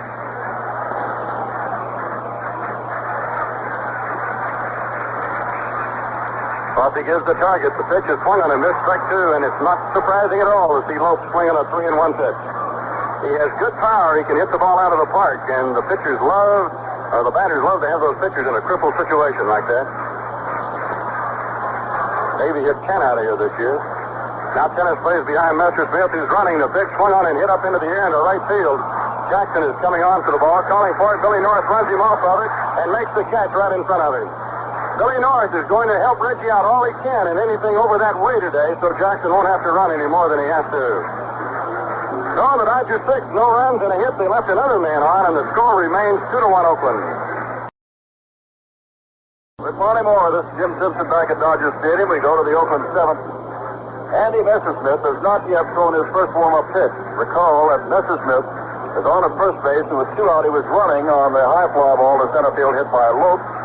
Took his time going back to the dugout, took a breather, and has now just begun to warm up. Messersmith has been quite some pitcher in this ball game, although he is down by the score of 2-1. He has allowed 3 hits thus far, only 2 runs, struck out 7, and walked 3. One of the runs was Jackson's leadoff home run in the second inning. Then with 1 out, he gave up the double to Ken Holtzman in the 5th, and Wild pitched him to third base, and then Holtzman was squeezed home by Campanella. The 1-run Monty has described for you in the 5th inning for the Dodgers came when Lopes reached on Campanella's error. They went on to score all the way on a base hit by Buckner and a bad throw from right field. So 2 errors brought him home. And that's where we are now, 2-1 Oakland as we begin the Oakland 7th. And again, here's Monty. Gene Tennis has struck out and hit into a fielder's choice. Force out is up. Messersmith starts him off with a hard slider outside, ball 1. I don't think Tennis is going to see too many fastballs in this World Series. A 1-0 pitch. Let up is low, ball 2. Now with Messersmith behind him at 2-0, it might change the strategy a little bit, depending on how accurate he feels he is today with his slider. Here's a 2-0 pitch, and it is low with a slider, ball 3. Gene Tennis was the walkingest batter in the American League this year. He drew 110 walks. It's just that he has such a good eye at the plate. 3-0 pitch. That's a fastball groove for a strike, 3-1. Tennis had 26 home runs, many of them big home runs in big ball games against the tough right-hand pitchers in the American League. Gaylord Perry, first fly 11. The pitch to him, swung a hit on the ground, left field base hit. Messersmith got behind him and had to throw the fastball. The Dodgers, I know, don't want to have to throw fastballs to Gene Tennis because it's well known in baseball that he is a fastball hitter. But they didn't want to walk him, so they made him earn his way on. And Gino is at first base, nobody down, and the A's catcher Ray Fosse is up. Once before today, the A's started a hit-and-run play with Fosse at the plate. He's 0 for 2 today. He was a turning point for the A's in the playoffs against Baltimore. The Orioles, like the Dodgers, are a running team. And Ray Fosse cut them down in all 4 steal attempts they made against them in the playoffs. He squares this time to bunt, takes it low and outside, and Yeager smothers the low pitch, making sure it doesn't get away. It's 1 ball, 0 strike.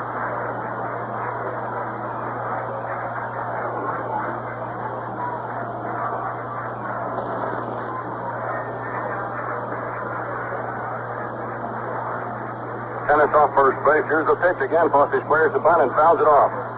The tough pitch to bunt right there. A high inside fastball. It's 1-1. Faye is charging hard from third. Garvey, after holding him first, is coming down the line, but it looks as if he's leaving the first base line pretty well to Messersmith to cover. Score, the A's 2 and the Dodgers 1. Top half of the 7th inning, Game 1 of the 1974 World Series. Messersmith tosses to first base. Bill Kunkel, the only umpire in the American League, who's a former Major League player, is umpiring at first base. He was a pitcher. 1-1 to Fosse. He punched at the ball, and as he bunted, Yeager picked the ball up in front of the plate, tagged Fosse, but the umpire had called it foul.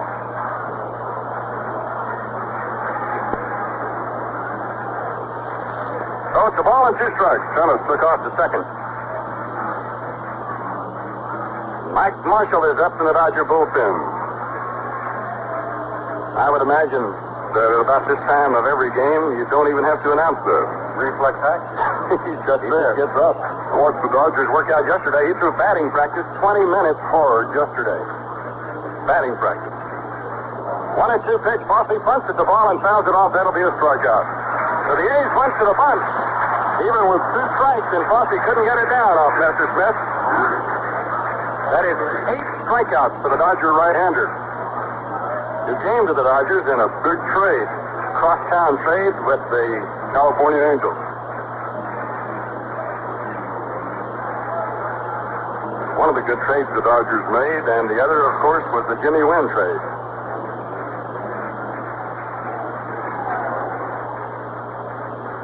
The A's picked up Ken Holtzman in a trade with the Chicago Cubs.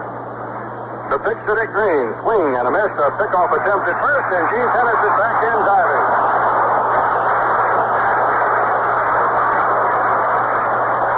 Boy, I love to see a catcher who's aggressive and likes to throw behind the runners. And Yeager today has taken 2 shots at first base, one at Reggie Jackson, and that one at Gene Tennis.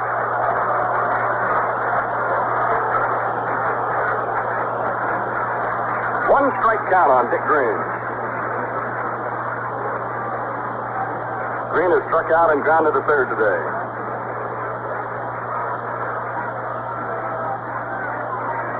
Messersmith throws. Green flips one to right, but it goes foul. He's going to have to get some new lumber, I believe. He broke that bat.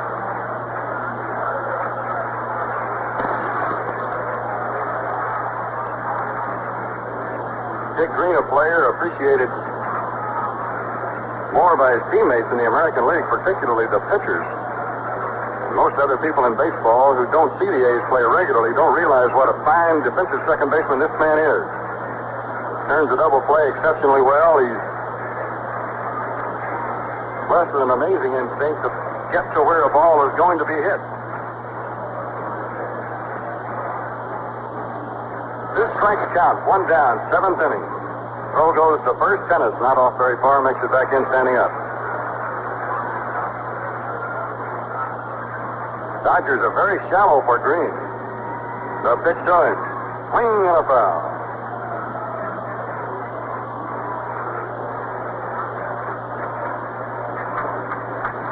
Green has pretty good power. He can hit the ball a long way.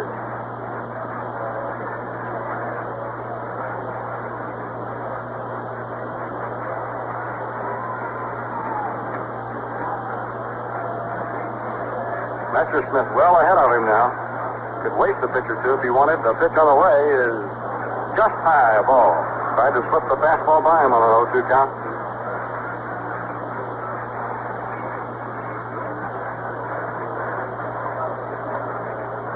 American League umpires wearing maroon coats, and the National League umpires are dark blue. Ball 2 strike 6. Green swings and fouls it off behind the plate.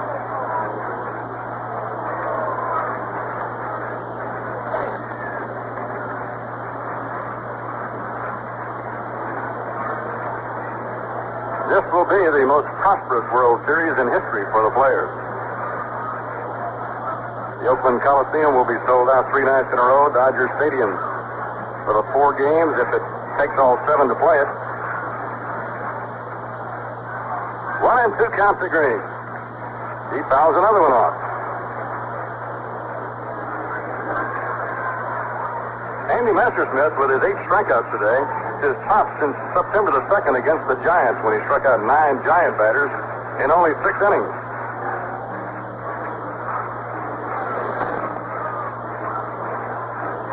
However, he struck out 10 for a season high on July 18th against the Expos. 1-2 count with the runner going. Green hits a high fly ball to left field pretty deep, but it should be playable for Buckner. He is under the ball, and Gene Tennis, who is running, has to go back to first base. So the A's, for the 3rd time today, start a runner from first base. And Green flies out to left field. 2 down, and the pitcher, Raleigh Fingers, comes up now. Fingers batting for the first time this year. A lot of people ask you if they're not aware of what American League players do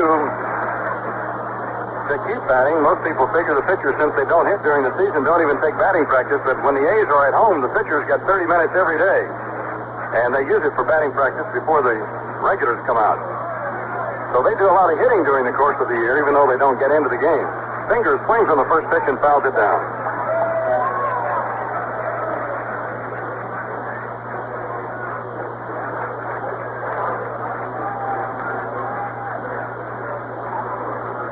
Pitch to Fingers, swing, a bouncer towards Fay. He's going to go the short route for the final out. He throws to Lopes at second, forcing Gene Tennis.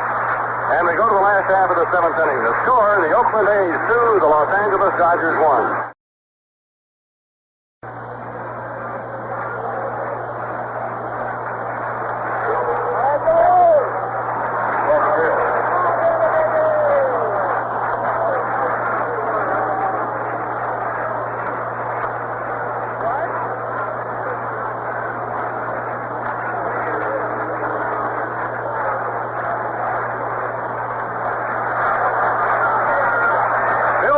A model of consistency for the Dodgers this year. Never went more than 2 games in a row without a base hit. And he had the longest Dodger hitting streak of the year. He hit safely in 17 games in a row. And he's the speedy leadoff man for the Dodgers in the last half of the 7th inning against Raleigh Fingers in relief of Ken Holtzman. First pitch of the 7th inning is a fastball strike. Buckner's had 2 hits today. It was on his hit. Davey Lopes scored from first base. It was a high bouncer over Gene Tennis's head into right field. Fingers throws a breaking ball, and Buckner fouls it off. It comes back to the screen. It's strike 2.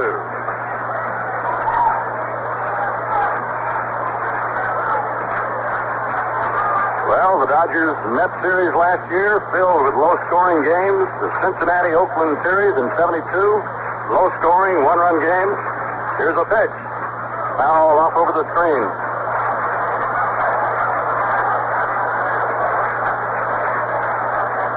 Buckner doesn't walk much, only 30 walks all year, and doesn't strike out much. He struck out only 24 times in 580 at-bats.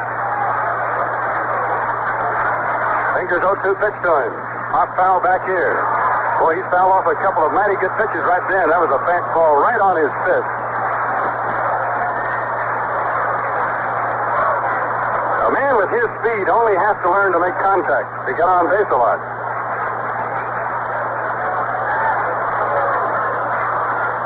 Ray Fossey hangs out the sign, and Fingers swings into action. Here's his pitch. It's hit in the air to left field. Joe Rudy back about 3 steps, turns around and makes the catch. So Buckner lines out to left. There's one down in the 7th, and the batter now is Jimmy Wynn. The Dodgers center fielder has flied to left, been on with the fielder's choice, and walked. His walk was the last thing that Ken Holtzman did for the A's today before Alvin Dark went to the bullpen and brought in Fingers.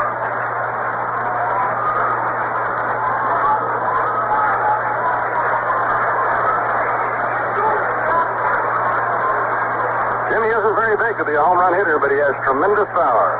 Fingers pitch with a breaking ball inside, and Wynn hung in there mighty tough for a long time.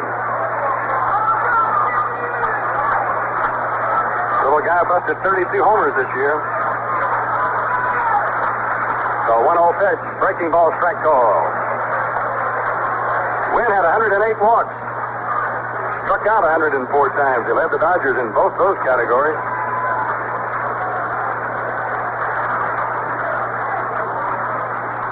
Fingers fires away, and it's a strike call. Right-handed hitters, and the Dodgers are basically a right-handed hitting lineup. Just almost has to give a little ground to big Raleigh Fingers when he steps off towards third base.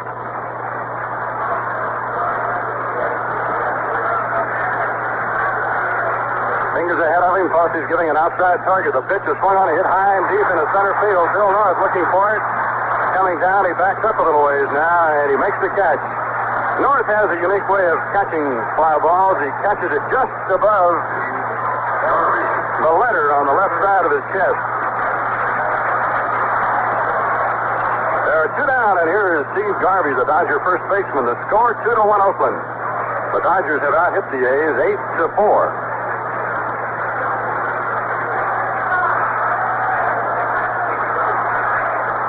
Garvey really has a comfortable-looking stance.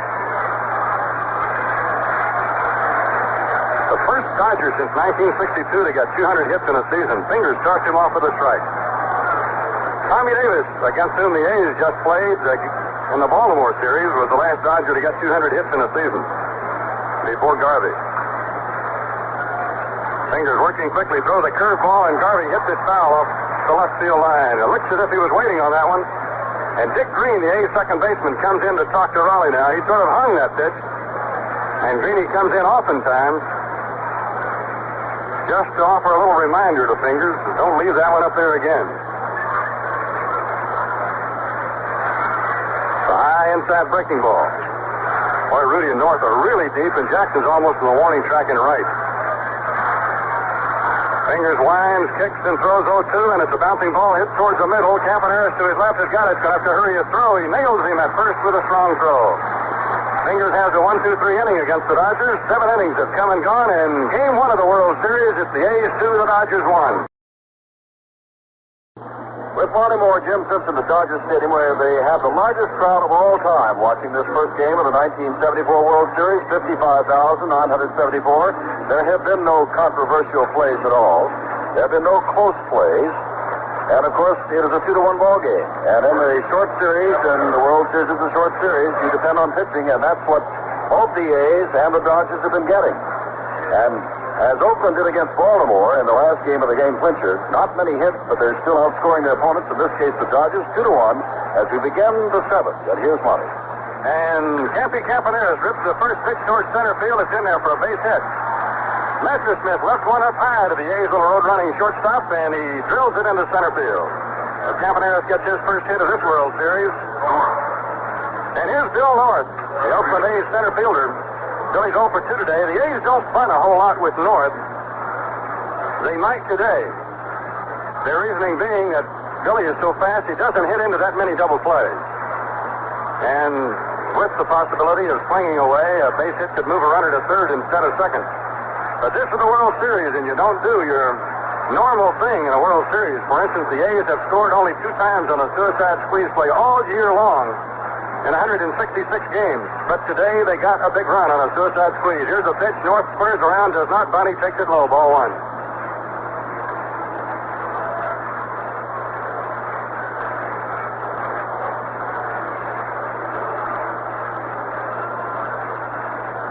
One ball, no strikes. The pitch. North takes a strike. Yeager comes out of there ready to throw. Campaneris is the only player in the American League who has stolen over 30 bases 10 years in a row. As a matter of fact, most of those years he's stolen 50 or more. He has to get back in at first base. Messersmith, who has a fine move to first, he's very quick. Keeps those base stealers close, and then if they don't stay, the Yeager can shoot them down.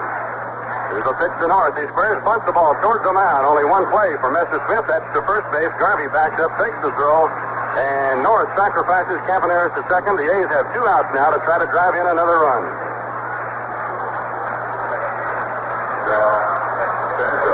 Sal Bando, who has gone 0 for 3 today, is the batter now than Reggie Jackson.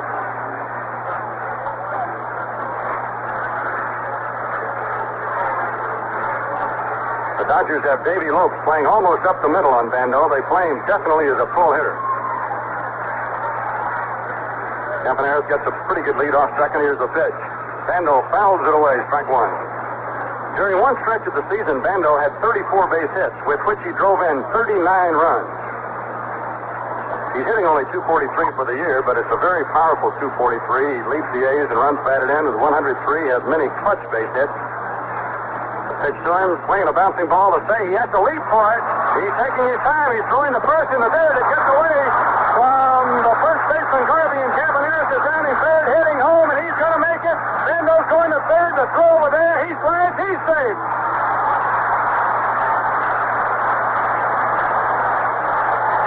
Ron Say at third base backed up to take a throw, to take a bouncing ball off Bando's bat. And he looked as if he had all day to throw that ball. He took a couple of steps, then threw it in the dirt. Garvey could not stop the ball, catch it. It went all the way to the wall here. Campaneris was waved in by Bobby Winkle, and Bando, thinking the throw would go to the plate, took off to third, and Garvey's throw was very weak into third, and the A's lead 3-1, 1 out, and the batter is Reggie Jackson. Dodger infield is in. Here's the pitch. Jackson takes low a ball. That may be one of the most controversial plays, Monty, because Steve Garvey did not make a throw home or to third until he saw Bando almost to third. He was simply holding the ball. It was almost as if both Say and Garvey just felt that Bando can't run. They were taking time trying to get him at both places. Messersmith looking into the Dodger dugout, probably trying to find out if they want him to pitch to Jackson or not. Certainly he wouldn't want to throw him a good pitch here. The 1-0 delivery, and it is a fastball right in there. Called strike to Jackson. 1-1.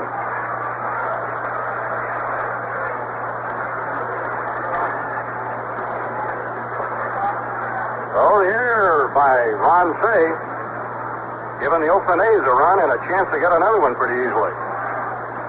Jackson hits one in the air into center field. It is deep enough. It should score Bando. Jimmy Wynn is cut in front of by Ferguson. He's got it. Here comes the throw to the plate. It's going to be close. He is out.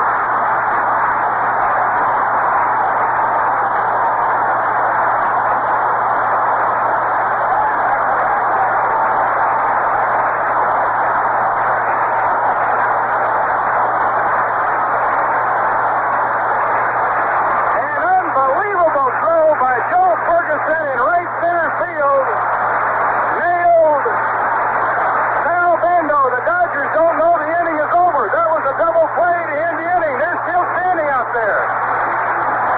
A standing ovation for Ferguson. He cut in front of Jimmy Wynn in right center and threw a strike to the plate on the fly. Bando crashed into Yeager, who held on to the ball for a very exciting play. The A's lead 3-1. For Joe Ferguson, who made that throw to cut down Bando on a possible fourth run at the plate. He is first up here in the last of the ninth, with the A's leading 3-1. And Monty, you were talking about the Dodgers standing around not knowing the inning was over. Joe Rudy took a bat and was in the batter's box waiting for the next pitch. The A's didn't know it either. I think everybody was so startled by that fantastic throw that it took their minds off the game. Joe Ferguson made as strong a throw as I've ever seen made in a pressure situation. He cut right in front of Jimmy Wynn, took the throw, and fired on the line to the catcher Yeager, and Bando bowled him over. But Yeager held on. The A's have a new right fielder now. Caudell Washington is in right field for Oakland. Reggie Jackson is out of the game. And here's Fingers pitching to Ferguson. The pitch is low and outside, ball one. Dodgers batting last half of the eighth inning. I don't think there's a more exciting play in baseball than a close play at the plate where the catcher has to block the plate and hold on to the ball and make a tag. Here's the 1-0 pitch. Outside, it's 2-0. Boy, that could have been a big run right there. Ferguson, who's a catcher number one defensively, just proven why they can play him in right field. He didn't hop that ball or anything. He threw it on the fly, and it was beyond medium right center. Fingers throwing 2-0. Strike in the outside corner. The A's lead 3-1.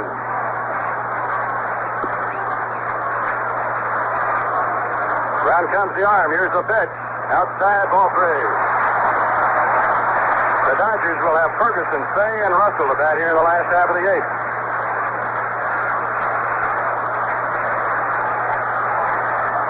It happens so many times during the course of a year. A man will make a great play to end an inning and come up to bat to start the next inning. There's a drive into center field, but it isn't hit hard, and Billy North is coming on, getting under the ball. He makes the catch. Ferguson is out number one in inning number 8.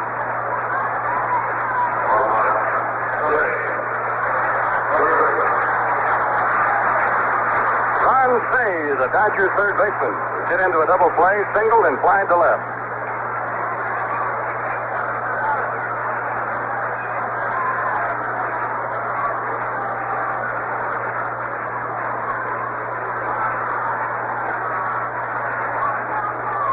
Fingers came on in the 5th inning with 1 out.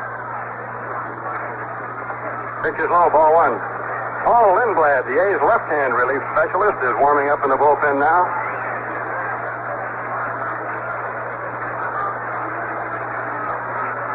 Fingers throwing 1-0 to Say. He takes low, ball 2.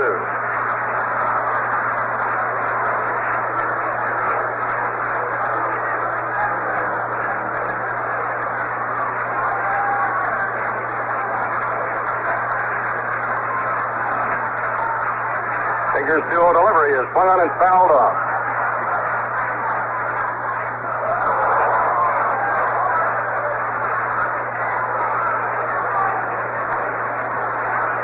That throw by Ferguson had to be so perfect. If it had have been to the right of the plate by a foot, Bando more than likely would have scored. Here's a 2-1 pitch. Swinging, strike 2. Fingers went up and in on Say.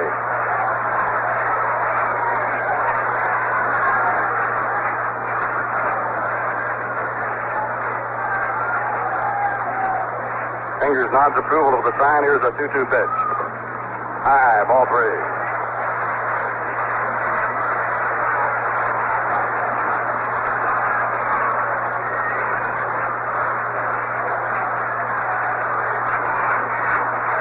Here's the payoff pitch.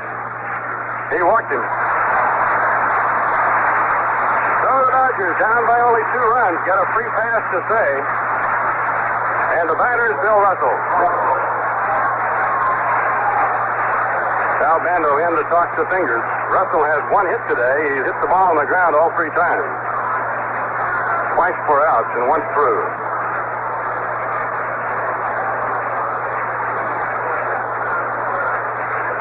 Score is Oakland 3 and the Dodgers 1.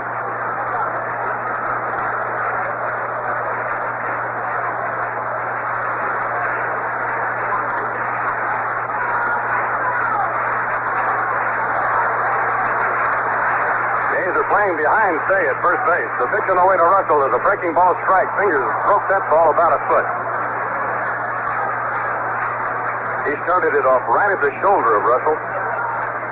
Broke it back over the inside part of the plate. Fingers pitch, fastball swung on and missed, strike 2. Now Bando is giving up ground to his left here and guarding the line at third base. Reason being, if Russell happens to hit one by him to his right, it would be an extra base hit, and they would have the tying run at second base. 0-2 pitch. Strike three. Swinging fingers threw that ball hard. There are two down and a catcher. Yeager's due to bat, but they're going to pinch hit for him with Willie Crawford.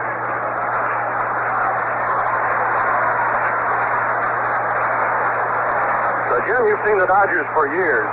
Crawford is a name I remember from having been an outstanding young prospect for a long time, and he had quite a year with the Dodgers last year, I believe. Well, he did, Monty, and of course he's one of the few Dodgers that was around in 1966, the last time the Dodgers found themselves in a World Series. Well, he didn't play much, and he is coming in today against the right-hander Fingers. He didn't start today because, of course, the A's started the left-hander Holtzman, who was removed in the fifth inning. But during 74, Woody Crawford hits 295, does have good power, 11 home runs, 61 RBIs, and has pretty good speed. And he, of course, with Say on at first base and 2 out on the last of the 8th, represents the tying run in this 3-1 ball game, which Oakland leads. And if Crawford cannot come through, the Dodgers will be down to their final 3. Crawford, besides his homers, has 23 doubles and 4 triples for the year, so must have gotten some pretty good hits. Reggie Jackson, the A's regular right fielder, is out, and on every play is signaling Claudell Washington where to play the batter. Fingers off the stretch of the plate. Crawford flukes one foul back into the crowd at strike one. The A's do not have any kind of a radical shift on for Crawford anywhere. They're playing him straight off in every position. Big left-handed batter.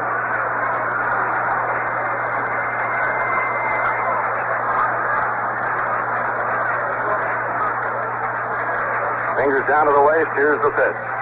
Line shot, right field, base hit, going to the corner. Claudell Washington over to pick it up. He'll throw the ball into second base as Say goes to third. And the Dodgers will bring up another pinch hitter.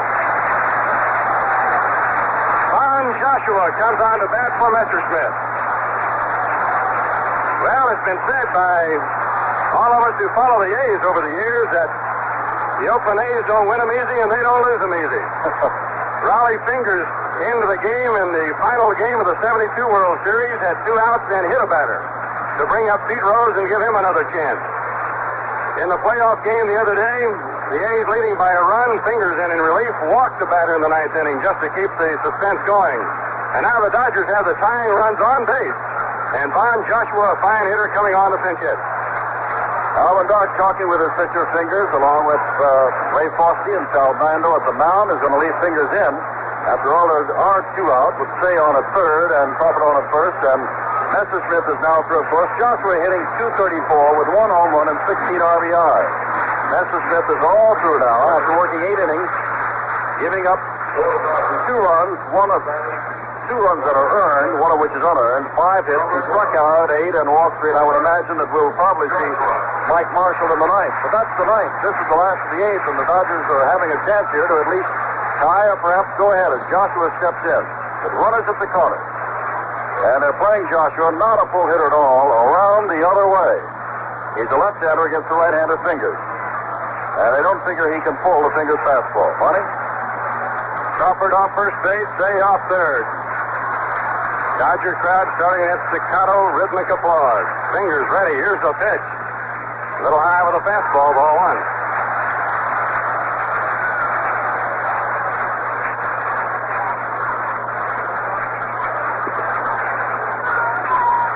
Have their infield back all the way. They have a forced play at second if they have to have it. The pitch on the way, low and outside is ball 2. Ray Fossey asks for time and goes to the mound.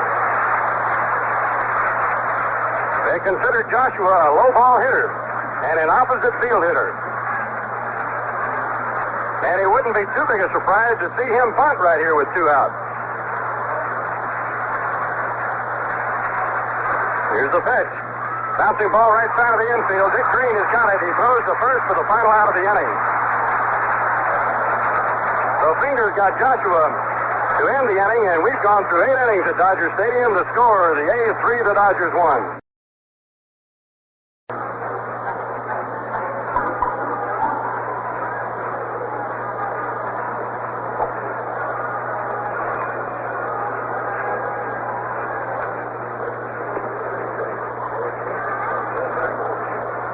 should be no surprise at all that Mike Marshall, who appeared in 106 regular season games, winning 15 and losing 12, 21 saves, earned run average of 2.42, is warming up right now. In the National League Championship, he pitched 3 innings, all scoreless, all hitless. Now, the Dodgers have made some changes by virtue of the couple of pinch hitting roles they had. Mike Marshall is on the mound, Messersmith is out. Ferguson moves from right field. Behind the plate, Yeager is out. And Willie Crawford is out in right field as we begin the 9th inning. And we again go to another World Series game where the starters are not going to finish. Joe Rudy, Gene Tennis, and Fosse here in the 9th inning, with the A's out in front 3-1 in Game 1 of the 1974 World Series. And here's Monty. Mike Marshall, the workingest pitcher in the history of baseball. The A's last saw him many years ago when he was pitching for the Seattle Pilots. He was not the Mike Marshall that he is today. First pitch to Joe Rudy. He bunts the ball to the third base side, and they'll never get him, I don't believe. Base hit.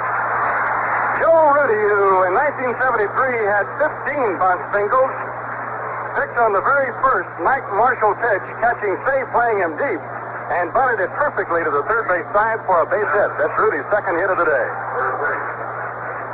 And now here's Gene Tennis, the A's first baseman, who's had 1 hit today in 3 at-bats. Boy, Rudy almost stuck that bat on the ball on the bat that time. He bunted it so softly, and he got a good jump out away from the plate. Say's not looking for Tennis to bunt here. He's playing him back even with a bag. The latter stages of the year, the A's were even having Tennis bunt, and he squares around to bunt now, but the pitch is high and inside. Oakland 3, the Dodgers 1.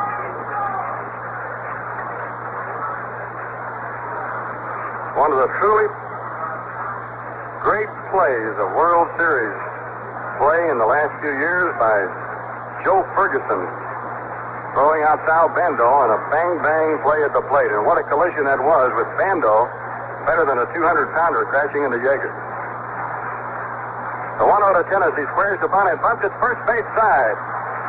Picking it up, Garvey to Lopes, covering first from second, and the A's sacrifice again. Down to second goes Rudy.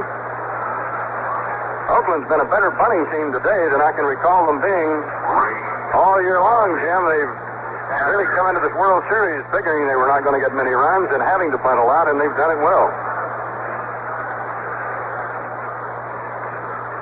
Now Ray Fosse will bat for the A's with a runner at second base. Top half of the 9th inning. Fosse today has struck out twice, hit into a fielder's choice, 4 out. Joe Rudy is at second.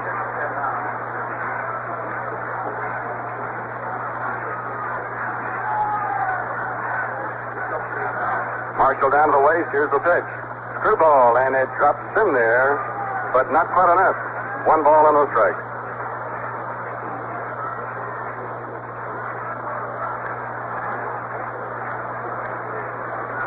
The A's have talked a lot about Marshall the last couple of weeks,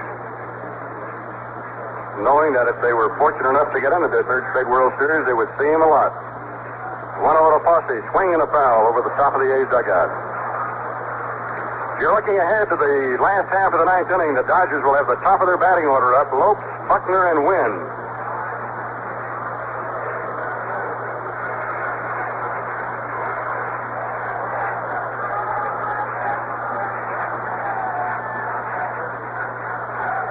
One ball, 1 strike. Marshall checks Rudy, throws a fastball, and it's fouled off. Marshall is known for his screwball, but the scouts all say that he can throw the fastball by you.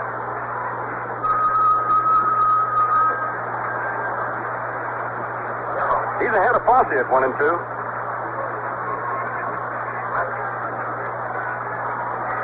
Incidentally, the A's have set a World Series record today with the most sacrificed bunts in a game. They've had 4.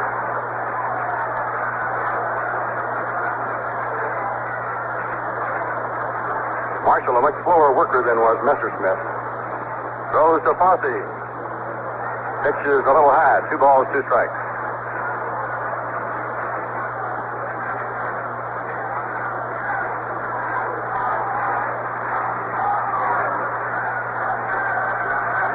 balls, 2 strikes on Fosse.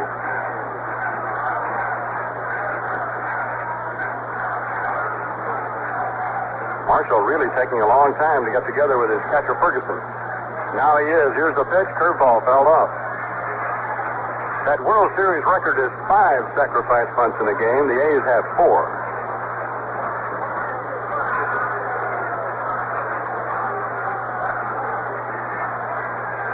Fosse, oddly enough, had more hits than any A's player in the playoffs just completed against Baltimore. He ended up with 4. And it was a question mark starter until just a few minutes before the first game of the playoffs. 2-2 delivery. Low at ball 3. Marshall went to the fastball that time.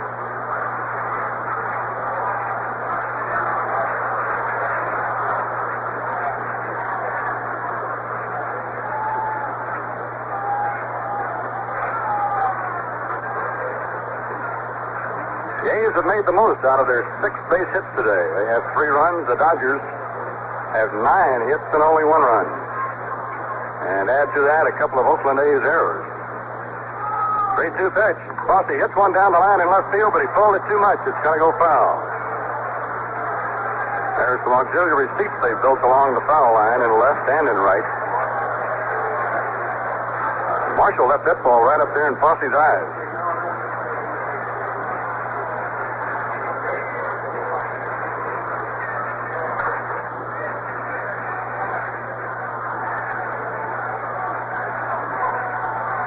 Fosse stands at the plate, moves the bat back and forth while Marshall looks into Ferguson. They are together now on the sign. Here's the pitch. Walks him. He missed way outside with it. That's the first walk that Marshall's given up. Messersmith walked 3 before he left. Dick Green is due to bat, but the A's are going to pinch hit him. Jim Holt is coming out to bat for Dick Green. Holt was acquired by the A's from the Minnesota Twins a little beyond mid-season. Jimmy, this year for the season at 234. For the Oakland A's was used very sparingly. He's not a home run hitter. He's an opposite field hitter at times.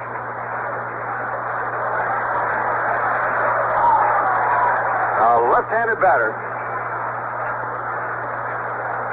Fine player from Minnesota. He was originally in the A's organization. Was drafted by the Twins a few years back. But Jim Marshall has no more trouble with left-hand batters than he has with right-hand batters. That's right, Martin. And another thing to remember about Marshall, much the same as Mike Cuellar of Baltimore. Known for a screwball, but don't let him fool you. He sets you up and gets you with that fastball. You keep looking for the screwball, and the fastball has become his out pitch. But he's got the National League so psyched looking for the screwball that he's getting him with the fastball. It's Joe Rudy at second base. Ray Fosse at first, the Dodger infield back in double play depth. 3-1 score, Oakland leading. Top of the 9th inning. Marshall down to the waist, throws to the plate. And he started him off with a hard pitch. I don't know if that was a slider or a fastball that just bent a little bit. But he missed with it. It's 1 ball and no strikes.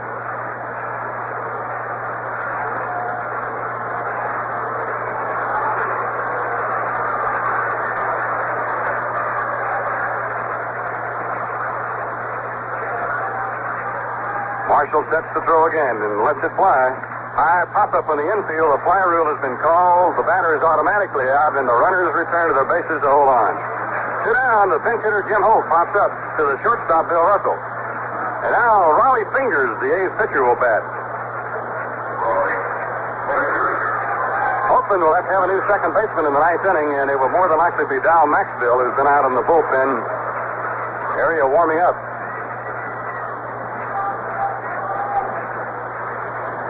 Kenny Holtzman started today and batted twice. Walked once and doubled once. He scored the A's second run on a suicide squeeze bunt by Campy Campaneris in the 5th inning.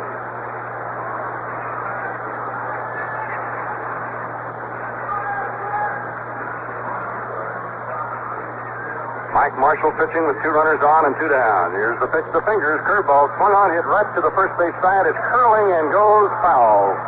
About 10 feet short of first base. Raleigh hit that ball right off the end of the bat.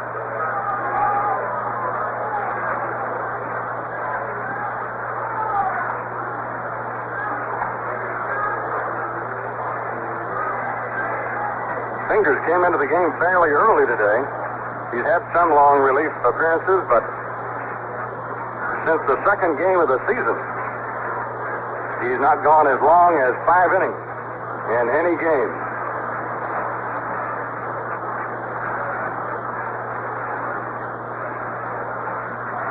One strike count. Sidearm fastball, and Marshall gets it in there. It's no balls, 2 strikes.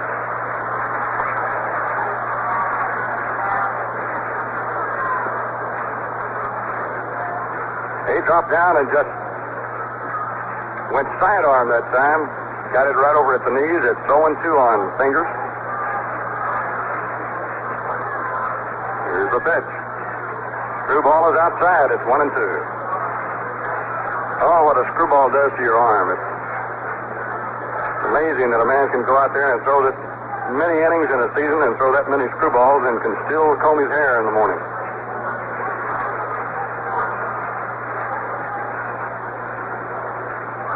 Fingers cocks the bat. Here's the pitch.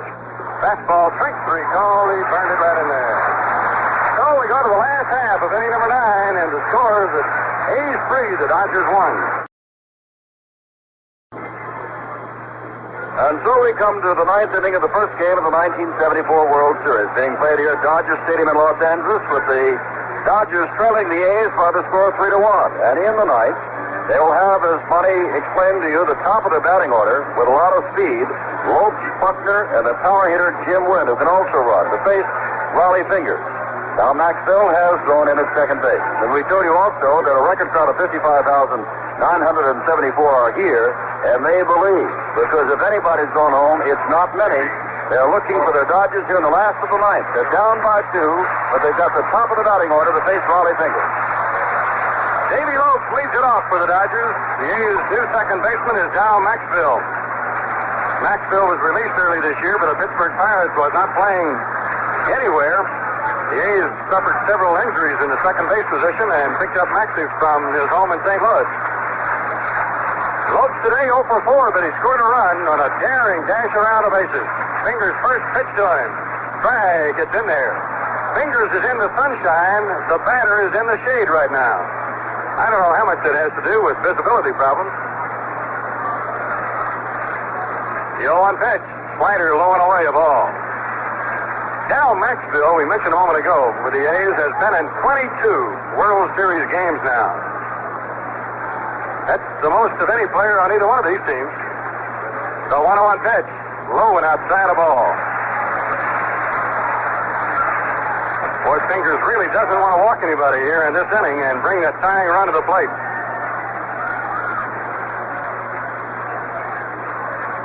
Fires 2-1, and it's hit up into the air in the center field. Bill Norris drifts back just a little bit, turns now and faces the infield, and makes the catch. 1 out in the 9th inning. And here is Bill Buckner. He's had 2 hits today. The Dodgers have 9. They have left 11 runners on base in the game.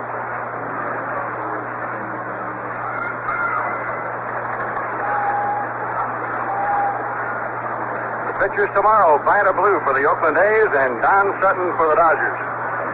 Has all earmarks of being another low-scoring game. Both those men have been throwing the baseball exceptionally well the last month or so. Fingers pitching to Buckner. Misses high and outside, ball 1. A's third baseman Sal Bendo is in shadows now. So is Joe Rudy, the left fielder. Everybody else is in the sunshine except the plate. 1-0 to Buckner, he'll be taking, and it's a call strike. With Jimmy Wynn sitting on deck and then Garvey, the Dodgers would love to have one of those 2 men take a shot at those fences with at least 1 man on.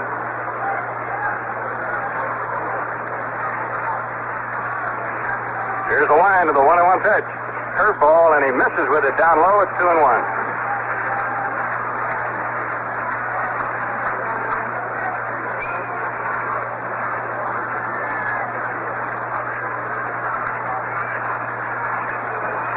Fingers throws, and there's a high fly ball to short left. Joe Rudy's coming in, and he runs Campaneris off the plate to make the catch. There are 2 down in the 9th inning. And the batter now is Jimmy Wynn, the Dodgers center fielder. He's 0 for 3 with a walk today. And that fly ball knocked a few of the fans out of the seats.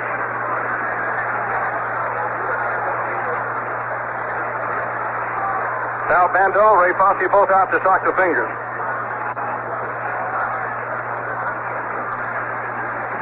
If Fingers finishes, he will have gone 4 2/3 innings, which could very well wipe him out for tomorrow, should he be needed in relief. Here's a pitch to win. Low, ball 1.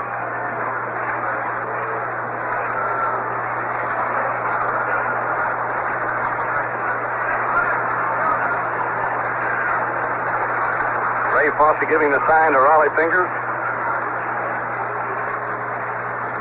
And the delivery is a strike call. The Dodgers in this inning have all been taking until Fingers got a strike.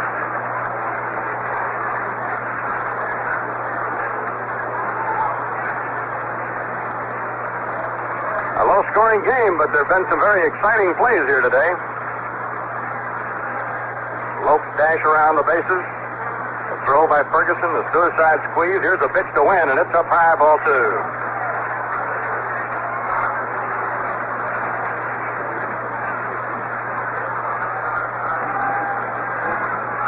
World Series action is more documented than just about anything else in the sports world from coast to coast.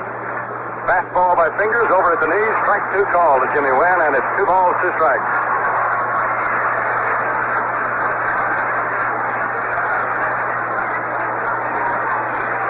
Wynn ready at the plate. Fingers stares in. Around comes the arm. Here's the pitch. A sidearm curveball hit high and deep into left center. Billy Norris going over to the warning track. He's run out of room. He can't get it. It is over the fence. A home run.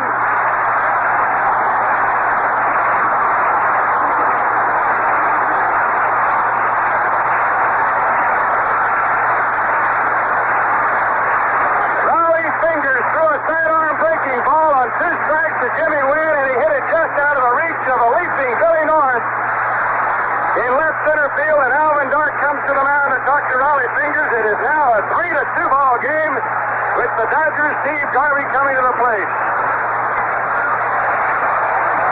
Within a run, Alvin Dark is going to allow Raleigh Fingers to go, and that, of course, points out what Monty was saying all along. Lopes and Buckner were both taking until they got a strike, because the Dodgers wanted at least a man on base with Wynn or Garvey coming up.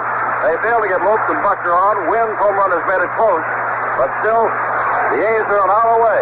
But Garvey does have the tools to tie it up with one swing. Raleigh Fingers winds and throws, swinging strike 1. I don't think he'll throw that breaking ball anymore. Maybe not again in the series. They say on Raleigh not to leave that hanging inside to a right-hand batter, and he tries not to, but he really left one there that time. Here's the 0-1 pitch. Garvey swings, rips it, right field, base hit. Lionel Washington over to pick it up. Garvey holds on with a single. The Dodgers are still very much alive. Here's Joe Ferguson.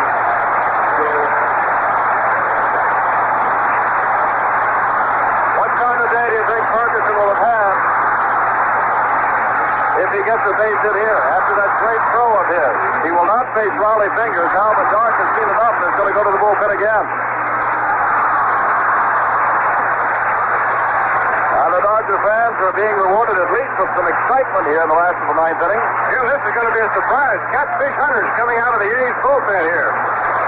Jim Catfish Hunter, a 25-game winner who won the 4th game of the playoffs for the A's. And the Dodgers are going to do some running also. They're putting for sure again to run for Garvey. So Jim Catfish Hunter comes out of the bullpen here. Because Hunter would not be used, Jim, until the first game at Oakland, Alvin Dark had him out there today. And another reason he was out there was that one of their regular right-hand relievers, John Odom, has got a bad ankle. Well, you know, in talking about that, Monty, you and I have been conjecturing whether or not Odom might have come in and placed the Fingers way back in the 5th inning, because as you said, that was a little early for Fingers to be coming on, and Odom was normally the middle man. Odom, not only because of the battle he had with Fingers, which caused him a sprained ankle and Fingers to have some stitches in the back of his head, Odom could not come on, or perhaps it was just Alvin Dark's decision not to bring him on.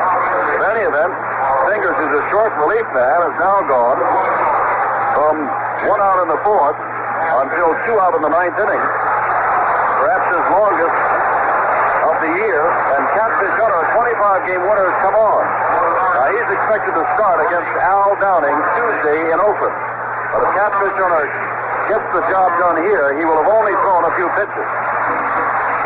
As he comes on with 2 out after the home run by Jim Webb, his first in World Series play, because this is Jimmy's first World Series.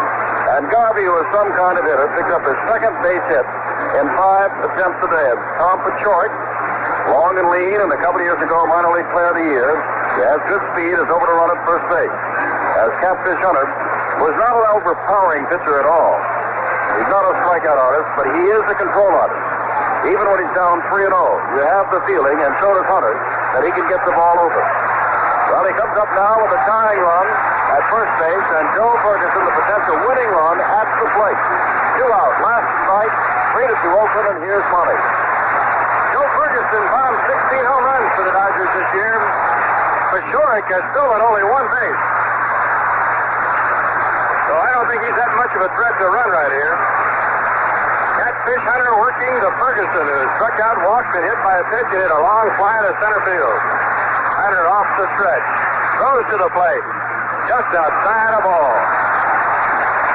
This is the first game this year in which Hunter has been in the ball game in relief.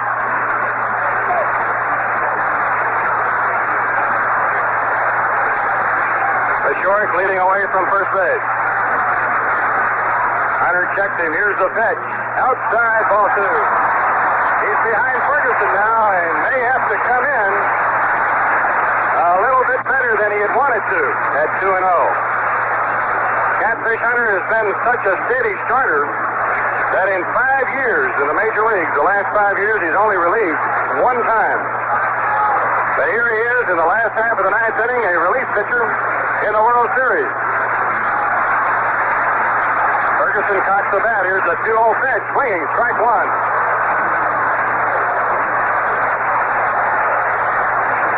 Catfish Hunter of Hertford, North Carolina, a definite candidate for the Cy Young Award in the American League this year. The A's 3, the Dodgers 2. Hunter kicks and throws. Foul off over the screen behind the plate. It is now 2-2.